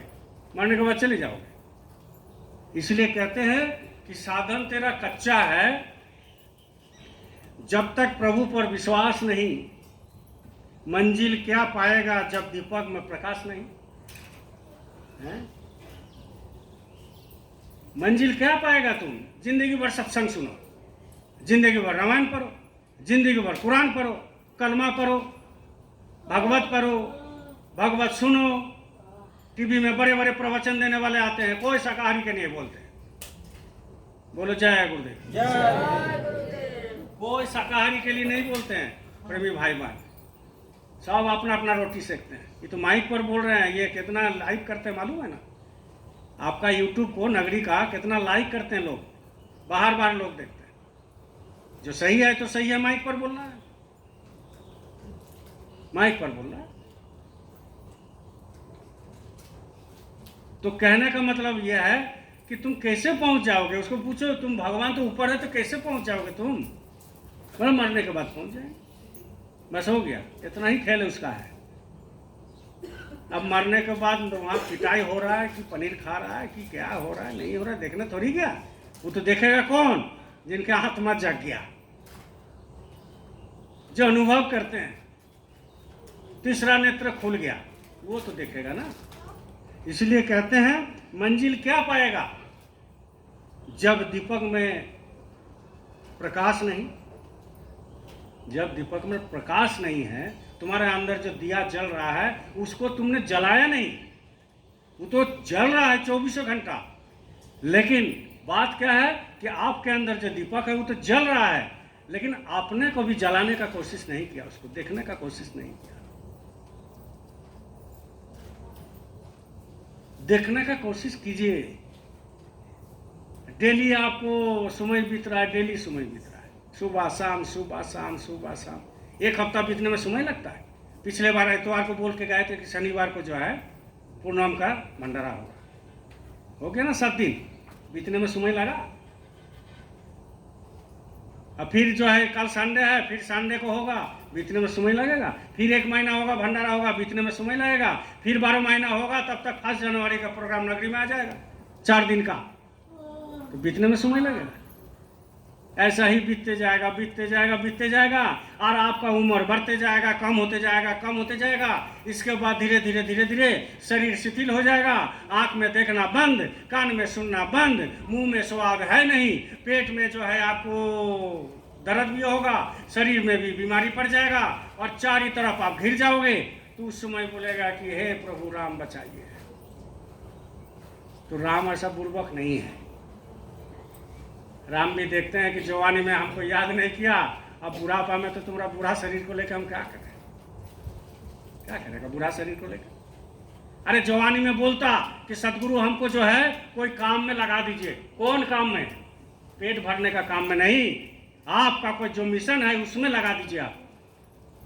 तो ऊपर वाला भी सोचता, गुरु भी सोचता, भगवान भी सोचता कि चलो ठीक है, ये जवानी है तो जवानी में इसको लगा देते हैं, तो कुछ अपना संगत की काम हो जाएगा। अब जो संगत का काम क्या करेगा बुढ़ापा में? क्या करेगा बुढ़ापा में? खाली निंदा चुगली करेगा। एक दिन आएगा सत्संग में बुढ़ापा में, इसके बाद आकर के जो है भंडारा को खाएगा, इसके बाद देखेगा कि नमक का कम है, रोटी से ठीक से सेका नहीं है, कच्चा है, तो बाहर जाके बोलेगा आज तो भंडारा खाने में मजा ही नहीं है, नमक कम था। बस यही काम करेगा और कुछ नहीं कर सकता, यही काम करेगा और कुछ नहीं काम कर सकता। इसलिए ऊपर वाला भी देखता है कि जवानी में अगर लग जाओ तो मेरा भी थोड़ा सा काम, जो मेरा मिशन है गुरु का, वो भी पूरा हो जाएगा। बुढ़ापा में कुछ नहीं होने वाला है। बुढ़ापा में तैयार रहिए बेटा बहू से गाली सुनने के लिए, सीधी सीधी बात है, बताते तैयार रहिए, बैठिए, और कोई आपको सुविधा नहीं मिलेगा। अब खाना 2 रोटी तो बुढ़ापा में आपको मिलेगा ही। आए दिन नहीं देख रहे हैं टीवी में, पेपर में, यूट्यूब में, खबर में, न्यूज में नहीं देख रहे हैं? माँ बाप को घर से निकाल दिया, और डेली जो है सुबह उठ करके नहा धो करके जो है हनुमान चालीसा पढ़ते हैं। यही सिखा है। भगवान राम अपने पिता के आदेश पर वनवास में चले गए। जो माँ बाप को तकलीफ देगा, समझ लीजिए, बढ़िया से सुन लीजिए इस बात को, कोई भी हो, आपके लिए कोई अलग कानून नहीं है। माँ बाप को जो तकलीफ देंगे वो भगवान का प्यारा कभी नहीं हो सकता, ना गुरु का प्यारा हो सकता है। भले तुम 10 बार माला कर लो, अब 4 घंटा भजन में बैठो, लेकिन माँ बाप का अगर जिस घर में इज्जत नहीं है वो गुरु भी खुश नहीं है। पहले बात है माता पिता। इसलिए माता पिता कुछ भी बोले, आपको कुछ नहीं करना है, आपको इज्जत करना है, क्योंकि 9 महीना उन्होंने रखा पेट में, कितना तकलीफ किया, और तकलीफ करने के बाद भी कोई रिवायत नहीं है। धीरे धीरे धीरे उम्र बढ़ते गया, उसको मनुष्य बनाने में, उसको भरण पोषण करने के लिए पढ़ाई लिखाई में कितना तकलीफ करता है मालूम है? बहुत तकलीफ करता है। और इसमें दोनों का रोल रहता है। माँ का जितना रोल है उतना बाप का भी रोल है। जितना माँ करती है उतना पिता भी करते हैं। लोग बोलते हैं कि माँ ज़्यादा करते हैं, ऐसी बात नहीं है। माँ 9 महीना रखते हैं, बात सही बात है, लेकिन जितना माँ का रोल होते हैं उतना पिता का भी होते हैं। माँ रो के बोल देती है दूसरे के सामने, बाप रो नहीं सकता। बाप रोते नहीं हैं, बाप किसी के सामने बोलते नहीं हैं, लेकिन बाप अपने से जो है वो ऐसा तकलीफ उनको होता है जो कुछ बोल नहीं सकता है, लेकिन माँ बोल देती है। नरम दिल का है ना, वो रो जाती है, बाप नहीं बोल सकते। बहुत तकलीफ करते हैं बाप। आप भी अपने जिंदगी में देखा होगा, हम भी अपने जिंदगी में देखे हैं कितना तकलीफ करते हैं। बेटा को खाना देना है तो बाप कहाँ से लाएगा? बाप कैसे भी हो मेहनत करके लाएगा, माँ नहीं जाएगी। बहुत तकलीफ करती है, लेकिन पिता का दिखाई नहीं देता, माँ को दिखाई देता है। तो इसीलिए माँ और पिता ये दोनों को सम्मान करेंगे, तब जा कर के गुरु का आशीर्वाद भी मिलेगा। इसलिए हमारे जो सत्संगी प्रेमी भाई बहन है, जो छोटा छोटा बच्चे हैं, उसको भी लाया कीजिए सत्संग में। जब तक सत्संग में नहीं आएगा तब तक ये सब विचार अपने मन में नहीं आएगा। ये किताबी विचार नहीं है, ये अंतरात्मा की आवाज है। ये किताब का विचार नहीं होता है। किताब तो भरे पड़ा हुआ है, लाखों लाख करोड़ों किताब। एक आचार्य रजनीश है, बोलिए जय गुरुदेव, जोर से बोलिए जय गुरुदेव। उनको भी बहुत दर्द से मारा गया। आचार्य रजनीश महात्मा थे, इसलिए बोलना पड़ता है, क्योंकि यह सत्संग है। हर तरह का अनुभव सबके सामने शेयर करना चाहिए। उनको भी बहुत तकलीफ दिया, और हमारे गुरु महाराज को भी तकलीफ दिया। जितनी महात्मा आया सबको तकलीफ दिया। और कहाँ के लोग दिए? हमारे देश का ही लोग दिया। तो जो हमारे समाज का कर्णधार हो, जो हमारा समाज का आगे ले जाने वाला हो, उसी को आप तकलीफ दोगे, उसी की बात को नहीं मानोगे, तो आप कहाँ जाओगे? कैसे शिक्षा मिलेगा? अब वो शिक्षा कोई दे नहीं सकता। ये किताबी बात नहीं है। आचार्य रजनीश 1.5 लाख किताब अध्ययन किया। मालूम है कि नहीं मालूम? 1.5 लाख किताब वो अध्ययन किए, पढ़े हैं, और लास्ट में एक ही निष्कर्ष निकाला कि किताब में कुछ नहीं, जो अंतर्ध्वनि सुनेगा, जो अंदर में जाएगा, जो अंदर में झांकेगा, जो अंदर में धसेगा, जो अंदर में घुसेगा, जो अंदर में परख करेगा, और जो अंतरात्मा की आवाज सुनेगा, वही सच्चा है। बाकी ये किताब सब झूठा है, उसमें कुछ नहीं है, और है तो आपको समझ में नहीं आए जब तक आप सदगुरु के पास नहीं जाएंगे, जब तक आप सत्संग में नहीं बैठे। वही कहते हैं कि पूरे गुरु की शरण में जाओ, भवसागर तर जाएगा। कहते हैं कि साधन तेरा कच्चा है जब तक प्रभु पर विश्वास नहीं, और मंजिल क्या पाएगा जब दीपक में प्रकाश नहीं। पूरे गुरु की शरण में जाओ, भवसागर पार हो जाए। इसलिए तो गुरु करना पड़ता है। लोग परलोक दोनों देखते हैं, नहीं तो मरने के बाद आपको कोई ठिकाना नहीं है। कौन ले जाएगा? कौन ले जाएगा? इतनी कर्म खराब रहता है, कौन ले जाएगा भाई? तो सदगुरु उस समय आते हैं और आ करके तुम्हारा बगल में खड़ा रहता है। इसलिए तो गुरु महाराज ने कह करके गए, महाराज जी भी कह रहे हैं जगह जगह कि आप लोग सब सुबह शाम जय गुरुदेव ध्वनि कीजिए। आज बहुत सारे नए लोग आए हैं, कोई लोग नामदान लेके आए हैं उज्जैन से। तो जो नए आए हैं, जो नामदान लेके आए हैं, थोड़ा सा आपका हाथ जोड़ करते थोड़ा खड़ा हो जाइए। जो नए आए हैं, शर्म की बात नहीं, खड़ा हो जाइए। कौन कौन नए आए हैं, नामदान लेके आए हैं, कहाँ से, और कौन कौन नया है? वो दोनों है नए, वो भी होंगे ना। एक तो बगल में है कृष्णा। आप सुन नहीं रहे मेरा बात को? देखिए देखिए, इतना लोग नया आए हैं, नामदान लेकर आए हैं, समझ गए? नगरी से भी नामदान लेता है, ऐसा बात थोड़ी है। लेकिन हम लोगों के सामने उतना बोलते नहीं है। नगरी आश्रम में भी नए नए लोग जोड़ते हैं, आते हैं। तो इसलिए आप जो भी आए हैं नए लोग, आप लोगों को सत्संग पहली बार मिल रहा होगा, है ना? और वहाँ उज्जैन में मिला होगा मालिक का। तो पहली बार सत्संग मिला आप लोगों को। जब तक सत्संग में नहीं आएंगे, आपको जो नाम मिला, जो आपको गुरु मिला, उसके बारे में आपको पता ही नहीं चलेगा। आपको 2-4 दिन अच्छा लगेगा, 2-4 महीना अच्छा लगेगा, इसके बाद सत्संग अगर नहीं आएंगे तो फिर भूल जाओगे। इसलिए आपसे ही हम विनती प्रार्थना करते हैं, चरण पकड़ करके, कि आप महीना में कम से कम एक दिन नगरी आश्रम में आया कीजिए। हफ्ता में नहीं आ पाएंगे, दूर से है।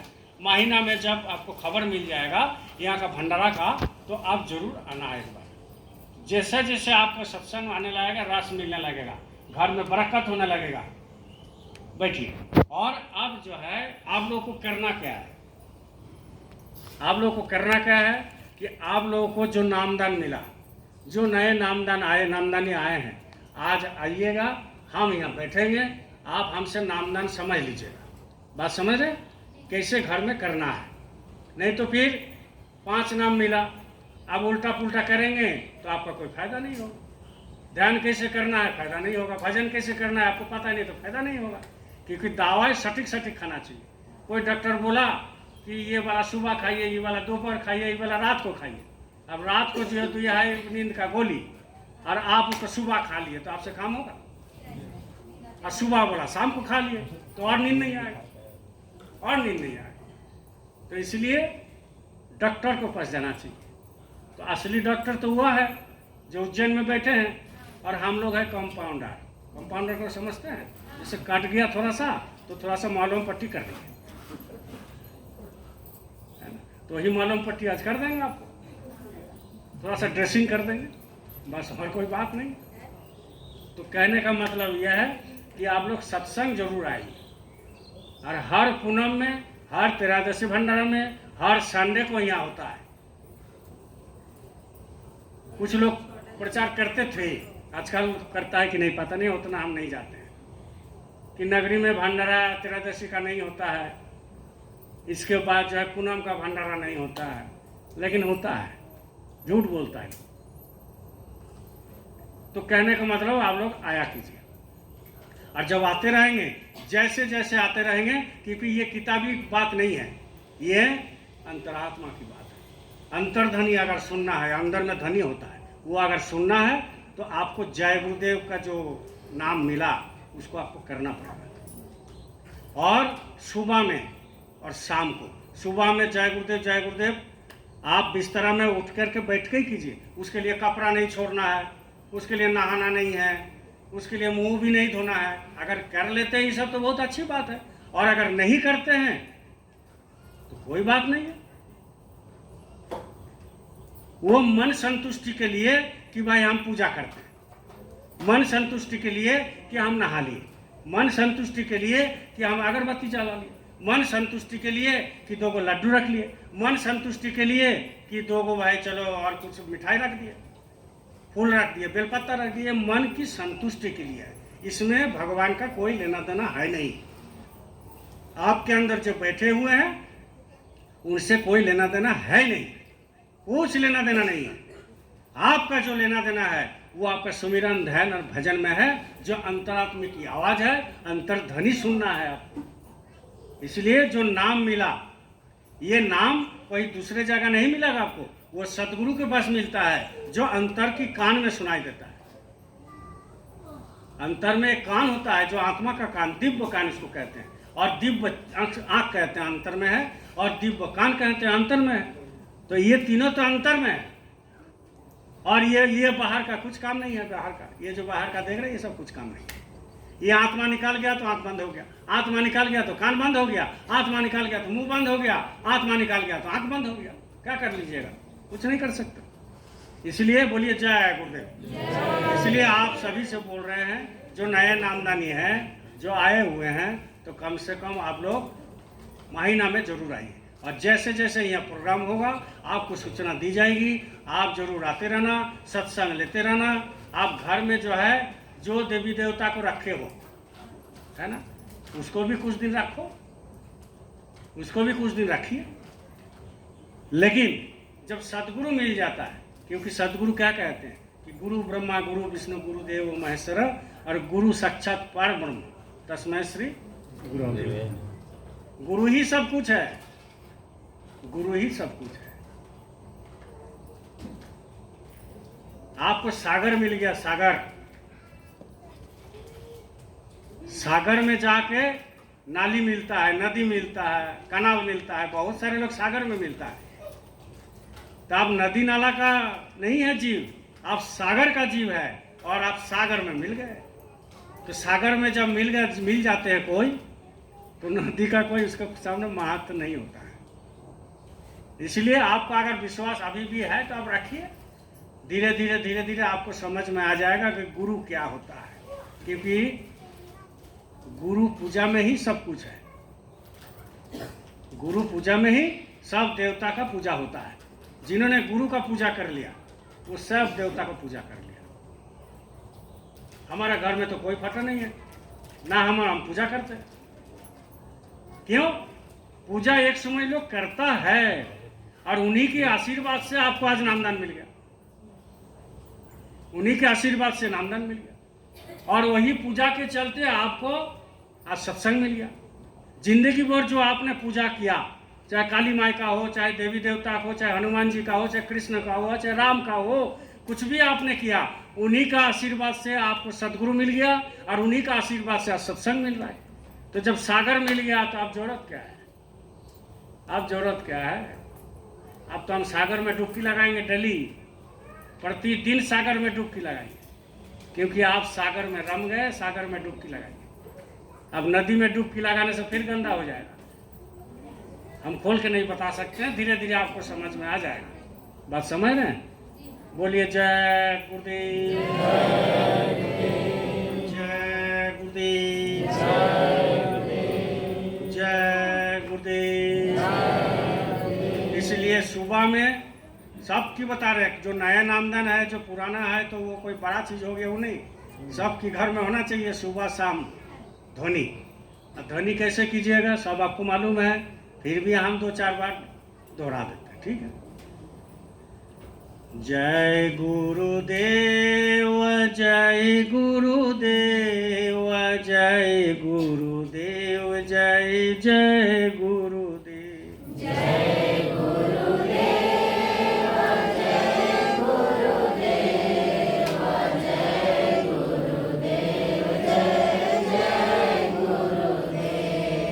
जय गुरुदेव, जय गुरुदेव, जय जय गुरुदेव, जय गुरुदेव, जय गुरुदेव, जय गुरुदेव, जय जय गुरुदेव, जय गुरुदेव, जय गुरुदेव, जय गुरुदेव, जय जय गुरुदेव, जय गुरुदेव, जय गुरुदेव, जय गुरुदेव, जय जय गुरुदेव, जय गुरुदेव, जय गुरुदेव, जय गुरुदेव, जय जय गुरुदेव।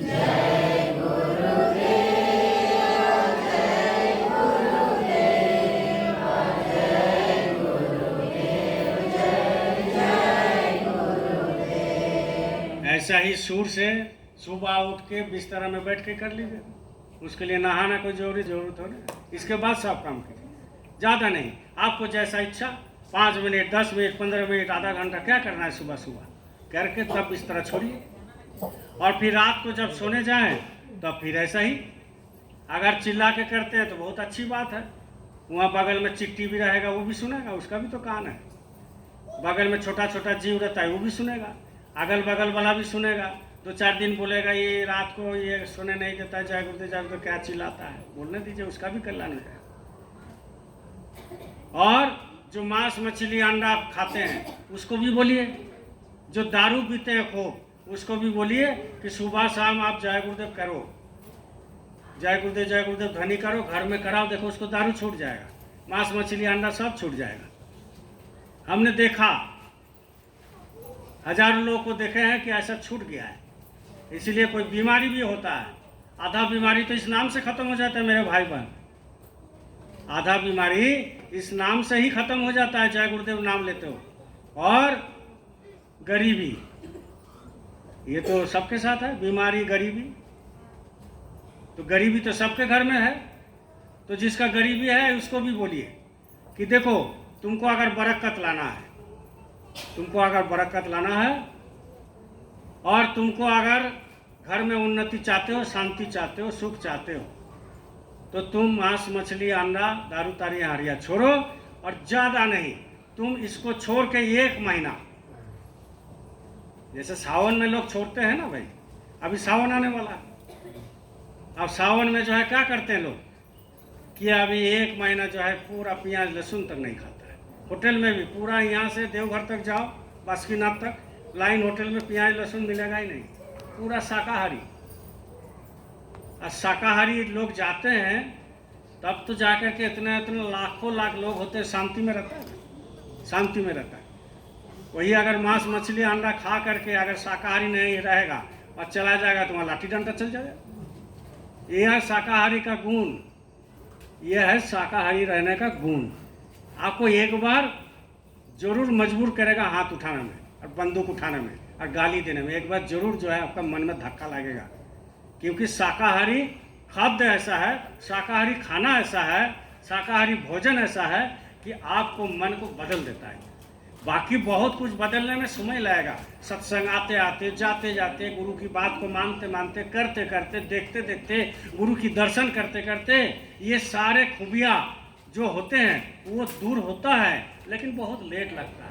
लेकिन कुछ जरूरी जो चीज़ होता है वो तुरंत हो जाता है। एक तो दारू, मांस, मछली, अंडा ये सब तुरंत छूट जाएगा, पूरा छूट जाएगा।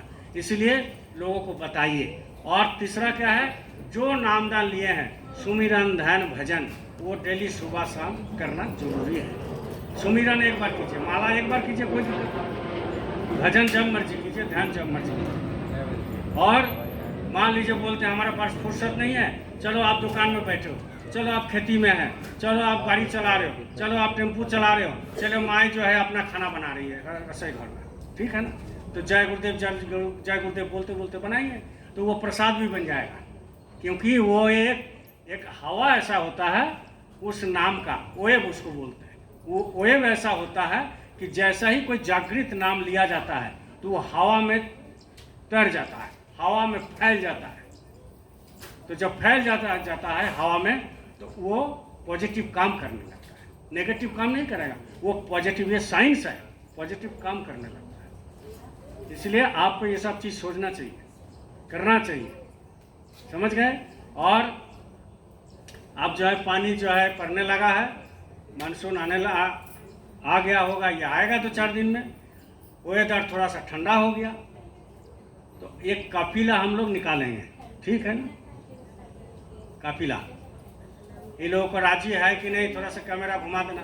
काफिला निकालना है नगरी संगत से, और नगरी संगत में कोई आ करके जो है वो अपने जो है काफिला में आ जाएगा। तो सब कोई रेडी है काफिला निकालने में? हाथ उठा के बोलिए। जो नहीं हाथ उठाए जानेंगे क्यों रेडी नहीं, सब कोई उठाए। तो एक काफिला बड़ा करके निकालेंगे, ठीक है ना। बहुत बड़ा काफिला निकलने वाले हैं, तो वो जो है आपको कुछ दिन में बता दिया जाएगा। और ठीक छुट्टी के दिन में ही रखेंगे काफिला, जो है शाकाहारी प्रचार, मतलब छुट्टी के दिन में ही रखेंगे। अब बड़ा काफिला निकालेंगे, आप लोग भी प्रचार कर देना। और ज़्यादा से ज़्यादा लोग गाड़ी, मोटरसाइकिल, जैसे जिसका हो, टेम्पू तो हमारे गुरु भाई लोगों का है ही है, और ज़्यादा आदमी होगा तो 2-4 टेम्पू, 10 टेम्पू, 20 टेम्पू और कर लिया जाएगा, एकदम लंबा चौड़ा। हम समझते हैं कि ऐसा काफिला निकालेंगे जिसमें 1/2 किलोमीटर तक गाड़ी चलता रहे। मंजूर है कि हम ज़्यादा बोल दिए? नहीं, ठीक है। 1/2 किलोमीटर हमारे लिए, कोई गुरु महाराज के लिए कोई बड़ा बात नहीं, समझ गए। बस आपकी मुस्तैदी होना चाहिए, बाकी तो करेगा गुरु महाराज। हम आप क्या कर सकते हैं, कुछ नहीं कर सकते, करेंगे गुरु महाराज करेंगे। इसलिए प्रचार हम भी करेंगे, आप भी करोगे, लेकिन ठीक समय में बोलेंगे, अभी नहीं, थोड़ा सा और रुकिए। बहुत लोग हमको फ़ोन करता है, भैया काफिला बहुत दिन नहीं निकला, तो कब निकालिएगा? मतलब भैया रुको, इतना गर्मी था, अब जो है बरसात आने वाला है, तो 2-1 बार लांगल उंगल चढ़ा देगा खेती बाड़ी में, इसके बाद एक दिन समय निकाल करके कर लिया जाएगा। बात समझ रहे? बोलिए जय गुरुदेव, जय गुरुदेव। देखिए, मालिक का एक आदेश है, आप लोग उज्जैन गए थे, मालूम है कि भंडारा का जो प्रसाद है, जगह जगह जो है सत्संग के माध्यम से लोगों को इकट्ठा करके, ध्वनि करके, नाम का महत्व बोल करके, गुरु की महिमा बता करके एक प्रसादी जो है सबको दिया जाता है, और दिया जा रहा है। लोग जगह जगह लगे हुए हैं, लेकिन जितना लगना चाहिए उससे मामूली सा लगा हुआ है, कम, क्योंकि हमको रिपोर्ट मिलता है। अब जो है इसका समापन जिस दिन होगा उस दिन आप लोगों को बुला दिया जाएगा, तो नगरी में मनाया जाएगा, ठीक है ना। समापन के दिन, उस दिन बड़ा करके जो है एक भंडारा रखा जाएगा, और उस समय जो है माई को एक बड़ा करके किया जाएगा। तो वो बताया जाएगा अभी समय है, हफ्ता 10 दिन समय है, उसको किया जाएगा। तो सबको आना है उस समय। आज जो जो सत्संग में नहीं आते, ठीक है ना। महाराज जी एक बात बोले हैं, ये हर इतवार को बोलते हैं और हर बार बोलेंगे, जब तक कोई नहीं आएगा तब तक बोलेंगे। महाराज जी बोले हैं जो वर्तमान समय के संत सदगुरु हैं, बाबा उमाकांत जी महाराज। क्योंकि जो संत सदगुरु होते हैं वर्तमान समय के, जो प्रेजेंट रहते हैं, उनकी बात को अगर कोई नहीं मानेगा तो वो उनका कोई फलीभूत नहीं होता है, नहीं होगा, पक्का जान लीजिए। क्योंकि उन्हीं का मुरीद है, उन्हीं का बंदा है, तो वो तो अपना बताता है ना, उनसे पूछ के बताते हैं। वो ऐसे कुछ थोड़ी बताते हैं। महाराज जी जो भी बताते हैं अपने से नहीं बताते हैं, वो गुरु महाराज से पूछते हैं, बताते हैं। वैसे ही हमारे जो गुरु महाराज थे वो हमारे दादा गुरु से पूछते थे और बताते थे, क्योंकि उन्होंने खुद बताता था कि गुरु महाराज का आदेश है। क्योंकि कोई भी सदगुरु अपने आप को गुरु नहीं कहते हैं, कोई भी सदगुरु ये नहीं कहते हैं कि हम नामदान दे रहे हैं। नामदान वो दे के चले गए, बस उनका रिपीट करवाते हैं उन्होंने, और रिपीट करवा करके आपको उसमें लगा देते हैं। तो इसीलिए कहने का मतलब ये है कि आपको जो है एक आदेश है कि भाई जो सत्संगी प्रेमी भाई बहन साप्ताहिक सत्संग में नहीं आता है, उनको सत्संगी मत जानो। बात समझ में आ रहा? सीधी सीधी बात है, इसमें कोई चापलूसी वाला बात है। जो सत्संगी प्रेमी भाई बहन जो नामदान ले चुके हैं, वो अगर इतवार को नहीं आते हैं, हर इतवार को जो सत्संग होता है जगह जगह पर, यहाँ होता है, बेरो होता है, एसल जरा होता है, गोला होता है, कटकम सांडी हजारीबाग होता है, और जगह जगह होता है, रामगढ़ होता है, चले जाइए। हम कभी मना नहीं करते, हम देवू सरकार मंच से बताते हैं, ये माइक पर बताते हैं, हम कभी कोई मना नहीं किए कि फलाना जगह मत जाओ, फलाना जगह में मत जाओ। हम तो हमेशा हाथ जोड़ते हैं कि भाई सत्संग में चले जाएंगे, पीछे में बैठ करके सुन के आ जाइए। हम तो सबको बताते हैं, आज भी बता रहे हैं। जगह जगह का मालिक का आश्रम बना हुआ है, आप जहाँ इच्छा है वहाँ जा करके सत्संग सुनिए। जहाँ सत्संग वही मालिक, जहाँ संगत वही मालिक। इसलिए हर सप्ताह आपको आना जरूरी होता है। क्यों? क्योंकि सप्ताह भर में जो मैल होता है वो सत्संग में धुलता है। धुलता कैसे है कि दोबारा ना करें कि भाई इस सप्ताह का धुल गया तो फिर शुरू कर दो, अगला सप्ताह नहीं हुआ तो चलो फिर शुरू कर दो। ऐसे नहीं, जो गलती हो गया सो गलती हो गया, फिर दोबारा ना, बस इसी टाइप की। और आपको आध्यात्मिक जगत में उन्नति करना है, अंतर्ध्वनि को सुनना है, और अंतर्ध्वनि सुनने के लिए सत्संग जरूरी है। ऐसे से आवाज़ सुनाई नहीं देती। बोलिए जय गुरुदेव, जय गुरुदेव, जय गुरुदेव। एक प्रार्थना कीजिए, है ना, तब तक भोग लगा।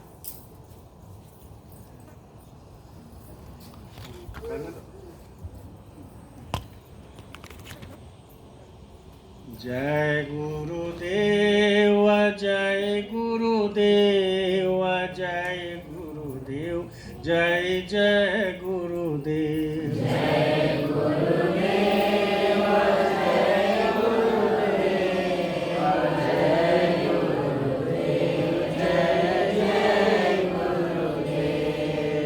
एक समर्पित जो भाव होता है, उस समर्पित भाव जब तक नहीं होगा प्रेमियों, गुरु के प्रति भक्ति नहीं होता है। समर्पित भाव क्या होता है, ये प्रार्थना के माध्यम से हम आपको बताते हैं। आप भी गाइएगा, हम भी गाते हैं, ठीक है ना। और सुर से गाइएगा। प्रार्थना में बड़ी ताकत होता है, उसमें आँख से आंसू निकल जाता है। प्रार्थना में आँख से आंसू निकल जाता है। और प्रसाद वही है, अगर महीना में 2-4 दिन, 10 दिन, 20 दिन अगर आँख से आंसू निकालता है, डेली निकालता है, तो अहोभाग है इसका। अगर मालिक के नाम से सुमिरन ध्यान भजन करने के समय आँख से आंसू निकालता है, दोनों आँख से, तो अहोभाग है। लेकिन अगर महीना में 2-4 दिन में निकाल जाता है, तो समझ लीजिए मालिक आपके साथ है। ऐसे तो सब समय है, लेकिन वो दिखाते हैं कि हम तुम्हारे साथ है बच्चे। तो इसलिए आँख से आंसू निकालना बहुत ज़रूरी होता है, बहुत ज़रूरी होता है। इसलिए गुरु महाराज कहते थे कि कभी कभी 24 घंटा में एकांत में बैठ लिया करो, चुपचाप एकांत में बैठा करो कि तुम क्या थे और क्या है। इसलिए जो समर्पित भाव होता है वो जो है इस प्रार्थना में है, इसको आपको अपनाना है। बोलिए जय गुरुदेव, जय गुरुदेव।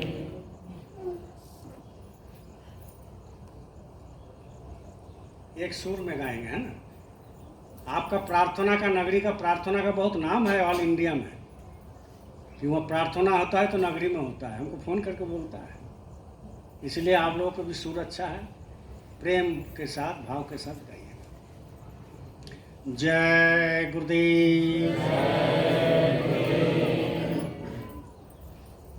जहाँ ले चलोगे वही मैं चलूँगा, जहाँ ले चलोगे वहीं मैं चलूँगा, जहाँ ले चलोगे वही मैं चलूँगा, जहाँ ले चलोगे वहीं मैं चलूँगा, जहाँ नाथ रख दोगे वही मैं रहूँगा,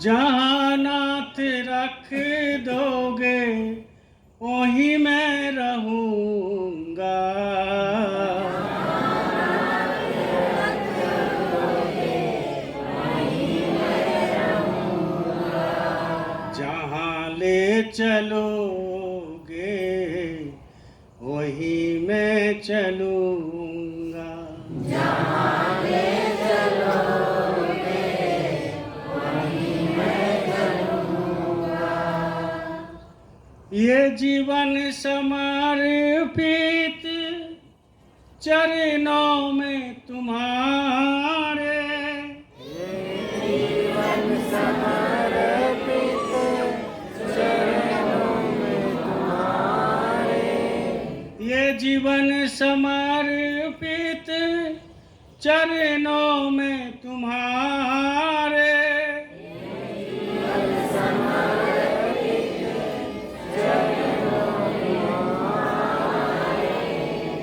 तुम ही मेरे सर्वस, तुम ही प्राण प्यारे,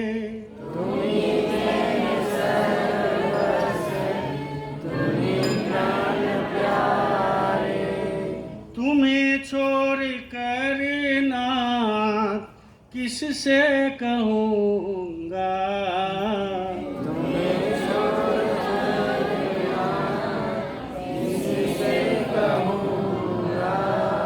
जहाँ नाथ रख दोगे वही मैं रहूँगा, जहाँ नाथ रख दोगे वहीं मैं रहूँगा, ना कोई उलाना ना कोई यार जी,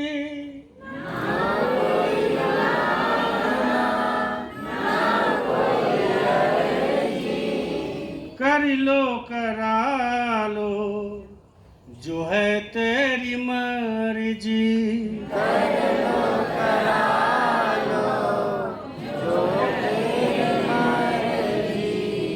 कहना भी होगा तो तुम्ही से कहूँगा,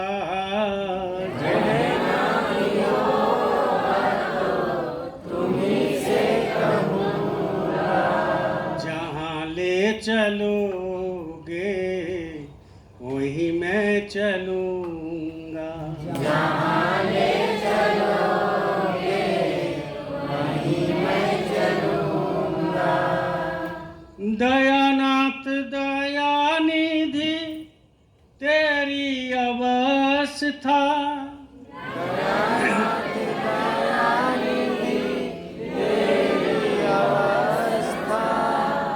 तेरे हाथों पे सारी व्यवस्था,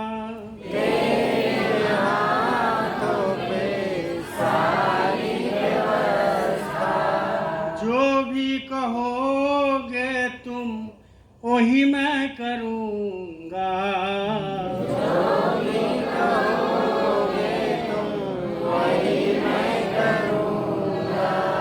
जहाँ ले चलोगे वही मैं चलूँगा।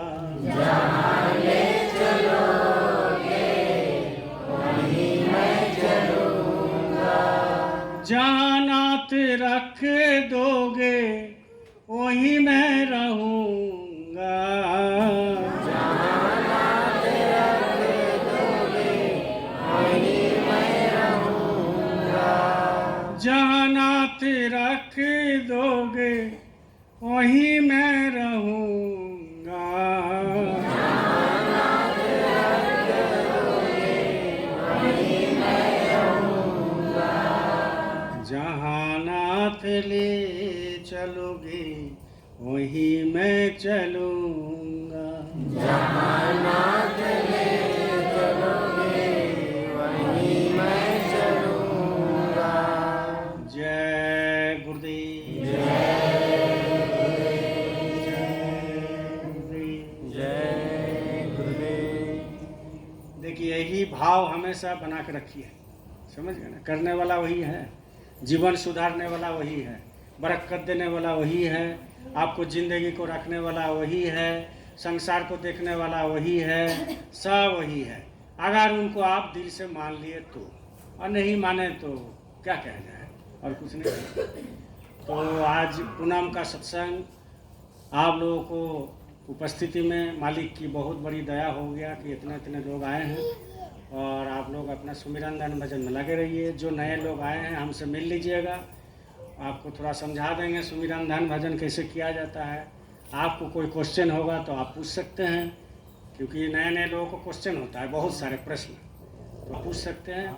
उसका अगर मालिक की दया होगा तो उसका सटीक जवाब आपको दिया जाएगा। बोलिए जय गुरुदेव।